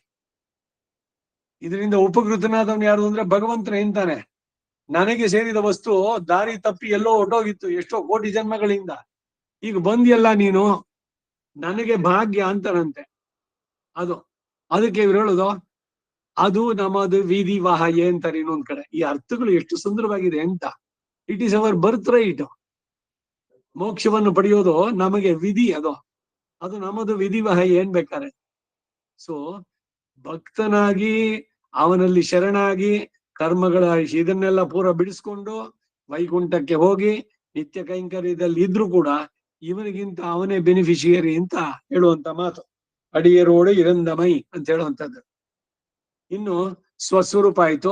ಪುರುಷಾರ್ಥ ಸ್ವರೂಪ ಮೂರನೇದು. ಸ್ವರೂಪಾನುಮಾನ, ಸ್ವರೂಪ ಅನುರೂಪಮಾನ. ஸ்வரூபானுரூபமான புருஷார்த்தம் இருக்கும்படி என்னென்னில் தனக்கேயாக என்னை கொள்ளுமீதே என்று தொடங்கி வலுவிலா அடிமை செய்ய வேண்டும் நாம் என்றும் பணிமானம் பிழையாமே அடியேனை பணிகொண்டா என்றும் முகப்பே குவி பணிகொள்ளாய் கூவி பணிகொள்வாய் என்றும் இப்படிகளாலே அடிமையே புருஷார்த்தம் என்னும் இடத்தை நிர்ணயித்து இதுதான் சாஸ்திர விகிதம் என்று செய்யும் அளவல்ல, ஸ்வரூப பிராப்தம் என்று செய்யும் அளவல்ல, ராக பிராப்தம் என்று சொல்லுக்கைக்காக அடியிலே உயர்வர உயர்நலம் உடையவன் என்று கொண்டு பிராபியமான குணங்களை சொல்லி சுவையன் திருவெண் மணாளன் என்றும் தூயாவமுதை பருகி பருகி என்றும் குணவிசிஷ்ட வஸ்துவினுடைய போக்கியதையையும் சொல்லி அப்பொழுதை கப்பொழுது என் ஆறாவமுதம் என்றும் ஆறாவமுதே என்றும் ஆறாவமுதானாயே என்றும் இந்த போகத்தினுடைய நித்திய பூர்வதையை சொல்லி உகந்து பணி செய்து உனபாதம் பெற்றேன் என்று குண அனுபவ ஜனித பிரீதிகாரித கைங்கரியமே புருஷார்த்தம் என்னும் இடத்தை சொல்லி இதுதான் யாவது ஆத்மபாவியான புருஷார்த்தம் என்கைக்காக ஈதே இன்னும் வேண்டுவதெந்தாய் ஈதே தீர்க்க ಬೇಕಲ್ಲೇ என்றும் தலை கட்டுகையால பகவத் குணானுபவ ஜனித பிரீதிகாரித கைங்கரியமே ಪುರುಷಾರ್ಥಂ என்று ಅರುಳಿ செய்தார். ಈಗ ಇದ್ರ ಕನ್ನಡ ಅನುವಾದ. ಸ್ವರೂಪ ಅನುರೂಪವಾದಂತಹ ಪುರುಷಾರ್ಥ ಇದು ಇರುವ ರೀತಿ ಯಾವುದು ಅಂತಂದ್ರೆ ತನಕ್ಕೇಯಾಹ ಎನ್ನೈ ಕೊಳ್ಳು ಮೀದೆ, ತನಗಾಗಿಯೇ ನಮ್ಮನ್ನ ಅವನು ಸ್ವೀಕರಿಸೋದು ಎಂದು ಪ್ರಾರಂಭಿಸಿ ಒಡವಿಲ ಅಡಿಮೆ ಶಯ್ಯ ವೇಂಡುಮ್ನ ನಿರಂತರವಾಗಿ ಅವನಿಗೆ ನಿತ್ಯ ಕೈಂಕರ್ಯ ಅಡಿಮೆ ಶಯ್ಯ ವೇಂಡುಮ್ ನಾಮ್ ಎಂದು ಪಣಿಮಾನಂ ಪಿಳೆಯಾಮೆ ಅಡಿಯೇನೈ ಪಣಿಗೊಂಡ ಎಂದು ಮುಹಪ್ಪೇ ಕೂವಿ ಪಣಿಗೊಳ್ಳ ಎಂದು ಈ ರೀತಿಗಳಿಂದ ಕೈಂಕರ್ಯವೇ ಪುರುಷಾರ್ಥ ಎನ್ನುವುದು ನಿರ್ಣಯಿಸುವುದು. ಈಗ ಮೋಕ್ಷಕ್ಕೆ ಹೋಗ್ಬಿಟ್ಟಿಯೇ ಅವನ ಜೊತೆ ಇರೋದು, ಅವನಿಗೆ ಸಮಾನವಾದ ಭೋಗ ಅಷ್ಟೇ ಅಲ್ಲ, ಅವನ ಕೈಂಕರ್ಯ ಮಾಡೋದೇ ಅದು ಪ್ರಧಾನ. ನಿತ್ಯ ಕೈಂಕರ್ಯ ಪ್ರಾಪ್ತಿ ಅಪೇಕ್ಷೆಯ ನನಗೆ ಭೋಗಭಾಗ್ಯ ಬೇಡ, ನನಗೆ ಜಪ ತಪ ಬೇಡ, ನನಗೆ ನಿನ್ನ ಚರಣ ಸೇವೆ ನಿತ್ಯವಾಗಲಿ. ದಾಸರ ಮಾತು ಉನಕ್ಕೆ ಆಳ್ ಚೈವೋಂ ಏಳೇಳ್ ಪಿರವಿಕ್ಕು ತಿರುಪ್ಪಾವೈನಲ್ಲಿ. ಸೊ ಯಾವ್ದು ಇದು ವಚನ ಸಾಹಿತ್ಯವೋ ದಾಸ ಸಾಹಿತ್ಯವೋ ಇಲ್ಲ ದಿವ್ಯ ಪ್ರಬಂಧನೋ ಎಲ್ಲದ್ರಲ್ಲಿ ಕೇಳೋದು ಅವನಿಗೆ ನಿತ್ಯ ಕೈಂಕರ್ಯ ಪ್ರಾಪ್ತಿ ಅಪೇಕ್ಷೆಯ ಶರಣಾಗತಿ ಗದ್ಯದಲ್ಲಿ ಇವರು ಸಂಕಲ್ಪ ಹೇಳ್ಬೇಕಾರೆ ಅದು ನನಗೆ ಸಿಗ್ಬೇಕು.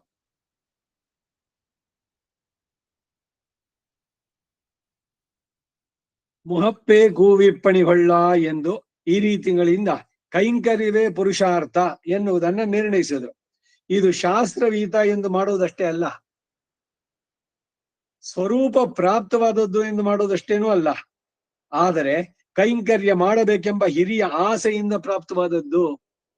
ಇಪ್ಪ ಏನು ಕರ್ತವ್ಯ, ತಂದೆ ತಾಯಿ ನೋಡ್ಕೊಳ್ಬೇಕು, ಮಕ್ಕಳು ಸರಿ ಇದ್ದಾರೆ, ಅವ್ರಿಗೆ 2 ಹೊತ್ತು ಊಟ, ಇದು ಮನೆಯಲ್ಲಿ ಕೊಟ್ಟಿದ್ದಾಯ್ತು, ಟೈಮಿಗೆ ಅವ್ರಿಗೆ ಊಟ ಮಾಡಿ ಕೊಟ್ರು, ಇಷ್ಟೇನಾ, ಅಷ್ಟು ನೋಡ್ಕೊಂಡ್ರೆ ಸಾಕ? ಡ್ಯೂಟಿ, ಕರ್ತವ್ಯ, ಮಗನಾಗಿ ನಾನು ನೋಡ್ಕೊಳ್ಬೇಕು. ಅಲ್ಲಿ ಇನ್ನೇನಿಲ್ಲ, ನೋ ಅದರ್ ಬಿಸ್ನೆಸ್. ಒಂದು ಪ್ರೀತಿನ ವಾತ್ಸಲ್ಯ ಮಾತಾಡ್ಸಿ ಏನ್ ಚೆನ್ನಾಗಿದ್ದೀರಾ, ಏನು ಅವರ ಇಷ್ಟ ಅನಿಷ್ಟಗಳನ್ನು ಕೇಳೋದು, ಎಲ್ಲ ಹೇಗಿದೆ ನಿನ್ಗೆ, ಏನಾದ್ರು ಬೇಕಾ, ಮಾಡ್ಬೇಕಾ? ಇಲ್ಲ, ಕರ್ತವ್ಯದಿಂದ ನಾವು ನೋಡ್ಕೊಳ್ತಾ ಇದೀವಿ. ಏನು ಓಲ್ಡ್ ಏಜ್ ಹಾಕಿಲ್ಲ, ಲೋಕದಲ್ಲಿ ಬೇರೆಯವರು ಎಲ್ಲಿ ಏನಂತಾರೋ ಅನ್ನೋದು ಇಷ್ಟ ಮಾಡ್ಬೇಕು ಅಷ್ಟೇನೆ, ಇನ್ನೇನು ಯಾವುದು ಇಲ್ಲ. ಹಾಗಾಗುತ್ತೋ ಅಂದ್ರೆ ಅಲ್ಲ ಅಂತಾರೆ ಇಲ್ಲಿ. ಇದು ಬರೀ ಶಾಸ್ತ್ರವೀತವಾದದ್ದು, ಶಾಸ್ತ್ರದ சொல்லிருக்கேன்னா அதுக்காய் பண்றோம் ಅದನ್ನೇ. ಹೀಗಾಗ್ಬಾರ್ದು. ಶಾಸ್ತ್ರದಲ್ಲಿ ಹೇಳಿದ್ದು ಆ ಪ್ರೀತಿ ಪೂರ್ವಕವಾದದ್ದೇ ಕೈಂಕರ್ಯ ಆಗೋಲ್ಲ. ಅದು you are just doing your duty, it is not service. ಸರ್ವಿಸ್ಗೂ ಡ್ಯೂಟಿಗೂ ವ್ಯತ್ಯಾಸ. ಡ್ಯೂಟಿ ಅಂತ ಮಾಡೋದಕ್ಕೂ ಆಸ್ ಎ ಲವಬಲ್ ಸರ್ವಿಸ್ ಅಂತ ಮಾಡೋಕ್ಕೂ there is so much of difference. ಸೇವೆಗೂ ಮತ್ತೆ ಇದಕ್ಕೂ ಇದೇನೆ ಈ ಕೈಂಕರ್ಯ ಅನ್ನೋ ಪದದಲ್ಲಿರುವಂತ. ಲಕ್ಷ್ಮಣೋ ಲಕ್ಷ್ಮೀ ವರ್ಧನ, ಪರ್ಸಾನಿಫಿಕೇಶನ್ ಆಫ್ ಸರ್ವೀಸು ಲಕ್ಷ್ಮಣ. ಲಕ್ಷ್ಮಣೋ ಲಕ್ಷ್ಮೀ ವರ್ಧನ ಅಂತ ಹೇಳ್ಬೇಕಾದ್ರೆ ಕೈಂಕರ್ಯಶ್ರೀ. ಅವನು ಕೈಂಕರ್ಯ ಮಾಡಿದ್ದಕ್ಕೆ ಏನಾದ್ರು ಬಯಸದ್ನ, ಮೋಕ್ಷ ಬೇಕು ಅಂತ ಎಲ್ಲಾರು ಒಂದ್ಸಲ ಹೇಳಿದನೋ? ತನ್ನ ಹೆಂಡತಿನೂ ಅಲ್ಲಿ ಬಿಟ್ಟು 14 ವರ್ಷ ಅವನ ಜೊತೆನಲ್ಲೇ ಇದ್ದು ಎಲ್ಲ ಮಾಡಿ ಬಂದಲ್ಲ. ತಂದೆ ತಾಯಿನೂ ಬಿಟ್ಬಿಟ್ಟ. ಎಷ್ಟು ಲಘುವಾಗಿ ಮಾತಾಡ್ತಾನೆ. ಎಲ್ರು ಹೊಡ್ದಾಕ್ ಬಿಡ್ತಿರ್ಬೇಕು ನಾನೇನೆ. ಬರ್ತಾ ಅಷ್ಟೇ ಇಲ್ಲ, ವಯಸ್ಸಾಗಿದೆ, ತಲೆ ಕೆಟ್ಟೋಗಿದೆ ಅವನಿಗೆ. ಹೆಂಡತಿ ಮಾತು ಕೇಳ್ಕೊಂಡು ಕೈ ಇದು ನೀನ್ ಹೇಳು, ಬಿಲ್ಲು ಬಾಣ ಎತ್ಕೊಂಡ ಅಪ್ಪನ ಮೇಲೆ ಫೈಟ್ ಮಾಡ್ತೀನಿ ಅಂತಾನೆ. ಇದು ಅವನಿಗೆ ರಾಮನಲ್ಲಿ ಇದ್ದಂತ ನಿಷ್ಠೆ. ಯಾಕೆ ಅಷ್ಟೊಂದು ನಿನಗೆ ಅಂದ್ರೆ ಗುಣೈರ್ದಾಸ್ಯ ಮುಪಾಗದ, ಅವನ ಗುಣಗಳಿಗೆ ನಾನು ಮಾರು ಹೋಗಿದ್ದೇನೆ ಅಂತ. ರಾಮನ ಗುಣಗಳಿಂದ ಅದು, ಅದಕ್ಕೆ ಅವನು ಆದರ್ಶ ಪುರುಷ. ಐಡಿಯಲ್ ಯಾವುದು ನಮಗೆ ಬಾಳಿನಲ್ಲಿ ಆದರ್ಶ ಯಾವುದು ಅಂದ್ರೆ ರಾಮನಂತಾಗಬೇಕು. ಎಲ್ರೂ ರಾಮನಂತಾಗಬೇಕು, ಇದಾಗ್ಬೇಕು ಹೊರತು ಸಿನಿಮಾ ನಟರು ಅವರೆಲ್ಲ ಅಲ್ಲ ನಮ್ಗೆ ಐಡಿಯಲ್. ಈ ಮನೆಯಲ್ಲಿ ಯಾರೋ ಯಾವ್ದೋ ಸ್ಟಾರ್, ಅವನ ಮನೆಯಲ್ಲಿ ಎಲ್ಲಾ ಕಡೆನೂ ಅವನದೇ ಫೋಟೋ, ಎಲ್ಲೆಲ್ಲಿ ನೋಡಿದ್ರು ಅವನೇನೆ. ನಾನ್ ನಿಮ್ ಫ್ಯಾನು. ಯಾವ ಫ್ಯಾನು? ಪೆಡೆಸ್ಟಲ್ ಫ್ಯಾನಾ ಇಲ್ಲ ಇದಾಗಿತ್ತು ಟೇಬಲ್ ಫ್ಯಾನು, ಸೀಲಿಂಗ್ ಫ್ಯಾನು? ಹುಚ್ಚುತನ ಇದು, ಮೂರ್ಖರು ಅಷ್ಟೇ. ನಟರ ಬಗ್ಗೆ ಇದ್ರದೆಲ್ಲ ಈಗ ನೋಡಿ ಆ ದರ್ಶನ್ ಕತೆ ಏನು, ಒಬ್ಬೊಬ್ರದ್ದು ಕೂಡ ಏನು ಬಂದ್ರೆ ಇವ್ರು ಎಲ್ಲದನ್ನು ಮೀರ್ಸೋದಕ್ಕಾಗತ್ತಾ? ಎಲ್ಲ ಬರೀ ಹೊಲಸು ಪ್ರತಿ ಒಂದು ಕೂಡ. ಅದಕ್ಕೆ ಇದು ಬೇರೆ ಎಲ್ಲ ಇರುವಂತದ್ದು. ಅದರಲ್ಲಿ ನಮ್ಗೆ ಎಲ್ರಿಗೂ ಕೂಡ ಅಯ್ಯೋ ಅವನಂತೆ ಇರ್ಬೇಕು, ಅವನ್ ಹಾಕಿದ ಡ್ರೆಸ್ ಹಾಕ್ಬೇಕು, ಅವನು ಇದ್ ಮಾಡಿದ್ದನ್ ಮಾಡ್ಬೇಕು, ಇಮಿಟೇಟು, ಅವ್ನು ಹೇಳಿದ ವಾಕ್ಯ ಅಲ್ಲಿ ಹೇಳ್ಬೇಕು. ಅದ್ರ ಬದಲು ರಾಮನನ್ನ ಆರಿಸಿದ್ರೆ, ಇದು ರೈಟ್ ಆನಬಲ್ ಶ್ರೀನಿವಾಸ ಶಾಸ್ತ್ರಿ ಹೇಳೋ ಮಾತಿದು. ರಾಮನನ್ನ ನಮ್ಮಂತೆ ಮನುಷ್ಯನಾಗಿ ನೋಡೋಣ. ಈಗ ಹೇಳಿದ ತಕ್ಷಣ ರಾಮನ ದೇವತ್ವದಿಂದ ಇಳಿಸ್ಬಿಟ್ಟೆ ನಾನು ಕೆಳಕ್ಕೆ ಅಂತ ಅನ್ಕೋಬೇಡಿ. ಲೆಕ್ಚರ್ಸ್ ಆನ್ ರಾಮಾಯಣ, ರಾಮಾಯಣ ಭಾವಧಾರೆ ಅಂತ ಇವರು ನಾರಾಯಣ ಸ್ವಾಮಿ ಕನ್ನಡಕ್ಕೆ ಅನುವಾದ ಮಾಡಿದ್ದದು. ಬೇರೆ ಇನ್ನೂ ಮಾಡಿದ್ದಾರೆ. ಮಂಕುತಿಮ್ಮನ ಕಗ್ಗ ಬರೆದವರು ಅವರು ಬರೆದಿದ್ದಾರೆ. ಈ ಪ್ರಜಾಮತದಲ್ಲಿ ಇದ್ದೇ ಬರ್ತಾ ಇತ್ತಿದ್ದು ರಾಮಾಯಣ ಭಾವಧಾರೆ. ಅದರಲ್ಲಿ ಇವ್ರು ಲೆಕ್ಚರ್ ನಲ್ಲಿ ಹೇಳಿದ್ದು, ಯಾವತ್ತೋ ಹಿಂದೆ ಒಂದ್ಸಲ ಹೇಳಿದ್ದೆ ನಾನಿದ್ದ ಮೈಲಾಪುರ್ನಲ್ಲಿ. ಎಲ್ಲ ಬಹಳ ಜನ ಸೇರಿದ್ದಾರೆ. ಈ right honourable Srinivasa Sastri lectures on Ramayana ಅಂದ್ರೆ ಅಷ್ಟು ಇಂಟ್ರೆಸ್ಟಿಂಗ್ ಆಗಿ ಎಲ್ಲರೂ ಕೂತಿದ್ರು. ಅವ್ರು ಮೊದಲನೇ ಉಪನ್ಯಾಸದಲ್ಲಿ ಶುರು ಮಾಡ್ಬೇಕಾರೆ, ನೀವೆಲ್ಲ ಹಿರಿಯರು ಕೂತಿದ್ದೀರಿ ಇಲ್ಲಿ, ನಿಮ್ಗೇನೋ ಗೊತ್ತಿಲ್ದಲ್ಲೇ ಇರೋ ವಿಷಯ ನಾನು ಹೇಳಕ್ ಬಂದಿಲ್ಲ ಇಲ್ಲಿ. ನಿಮ್ಗೆಲ್ಲ ರಾಮಾಯಣ ಗೊತ್ತಿಲ್ಲ, ನಾನೇನೋ ನಿಮ್ಗೆ ತಿಳಿಸ್ತಾ ಇದ್ದೀನಿ, ಇನ್ನೂ ಮೂರ್ಖತನ ಮಾಡೋಲ್ಲ ನಾನು.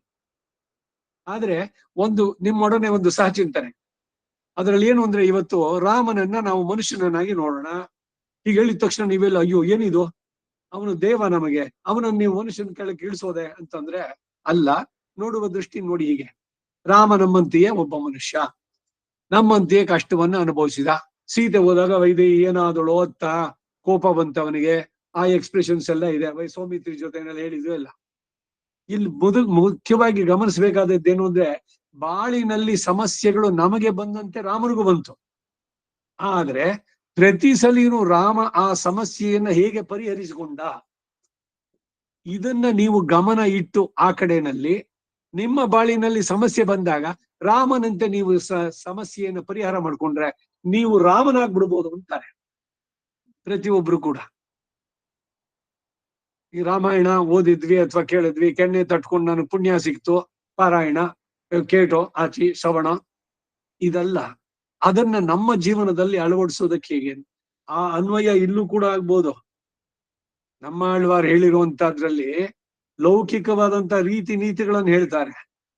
ಸಮಸ್ಯೆಗಳು ಬಂದಾಗ ಹೆಂಗೆ ಪರಿಹಾರ ಆಗ್ಬೇಕು, ಇದನ್ನ ನಾವಿಲ್ಲಿ ಗಮನಿಸಿ ಅದನ್ನ ನಮ್ಮ ಬಾಳಿನಲ್ಲಿ ಅಳವಡಿಸಿಕೊಂಡ್ರೆ ದೇವತ್ವಕ್ಕೆ ಏರೋದಕ್ಕೆ ಸಾಧ್ಯ. ಮನುಷ್ಯತ್ವದಿಂದ ದೇವತ್ವಕ್ಕೆ ಏರುವಂತದ್ದು ರಾಮನೇ ಆಗ್ಬೋದು. ರಾಮನಿಗೆ ಬೇಸರ ಇಲ್ಲ. ಈ ಗೋದಾದೇವಿ ಹೇಳಿದಷ್ಟೇ ಏನು, ವೇಂಗಡವರ್ಕೆನ್ನ ವಿಧಿಯನ್ನ ಇಮ್ಮಾತ ನಾನ್ ಕಡವ ವಣ್ಣಮೇ ನಲ್ಹಿ. ವೇಂಗಡವರ್ಕ್ ತಿರುಪತಿಯ ಶ್ರೀನಿವಾಸ ನನ್ನ ಪತಿ ಆಗಲಿ, ನಾನು ಮಾಡಿದೆ ಬಲವಂತವಾಗಿ ಅವನನ್ನ, ಯಾ ಬಲಾತ್ಕೃತ್ಯ ಬಂದೆ, ನಾನು ಮಾಡಿದ ರೀತಿನಲ್ಲಿ ನೀವು ಮಾಡಿ, ನನಗೆ ಸವತಿ ಮಾತ್ಸರ್ಯ ಇಲ್ಲ, ನೀವುಗಳು ಪತ್ನಿಯರಾಗಿ ಬನ್ನಿ ಕೃಷ್ಣನಿಗೆ, ನಾನು ಅವನ ಪತ್ನಿಯಾಗಿದ್ದೇನೆ. ಇದು ಅವಳು ಮಾರ್ಗದರ್ಶನ ತೋರಿಸುವಂಥದ್ದು.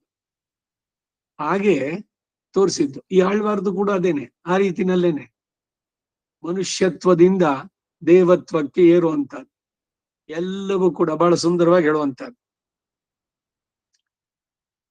ಈಗ ಪುರುಷಾರ್ಥ ಸ್ವರೂಪಂ ಸ್ವರೂಪ ಅನುರೂಪಮಾನ ಪುರುಷಾರ್ಥಂ ಇರುಕ್ಕುಂಪಡಿ ಎನ್ನೆನ್ನಿಲ್ ತನಕ್ಕೆಯಾಹ ಎನ್ನೆ ಕೊಳ್ಳು ಮೀದೆ.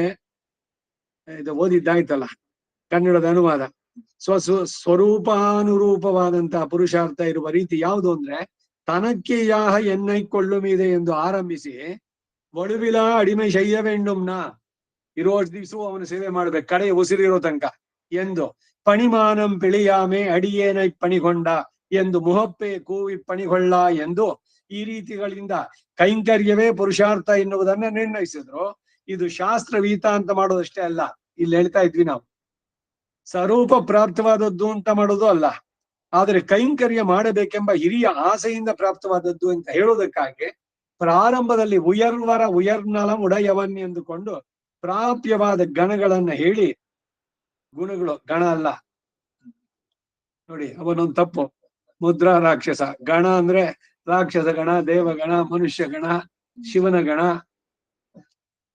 ಇದು ಗುಣ, ಪ್ರಾಪ್ಯವಾದ ಗುಣಗಳನ್ನು ಹೇಳಿ ಶಿವಯನ್ ತಿರುವಿನ್ ಮಣಾಳನ್ ಎಂದು ತೂಯ ಅಮುದೈ ಪರುಹಿ ಎಂದು ಸಕಲ ಕಲ್ಯಾಣ ಗುಣಗಳಿಂದ ಕೂಡಿದ ವಸ್ತುವಿನ ಭೋಗ್ಯತೆಯನ್ನು ಹೇಳಿ ಅಪ್ಪೊಳುದೈ ಕಪ್ಪೊಳುದಿ ಎನ್ ಆರಾಮುದಂ ಎಂದು ಆರಾಮುದೆ ಆರದ ಅಮೃತವೇ ಅಂತಾರೆ. ಆರದ ಅಂತಂದ್ರೇನು, ಬಿಸಿಯಾಗಿತ್ತು ಕಡಿಮೆ ಆಯ್ತು ಅಂತಲ್ಲ, ಖಾಲಿ ಆಗೋಲ್ಲ ಅಂತ.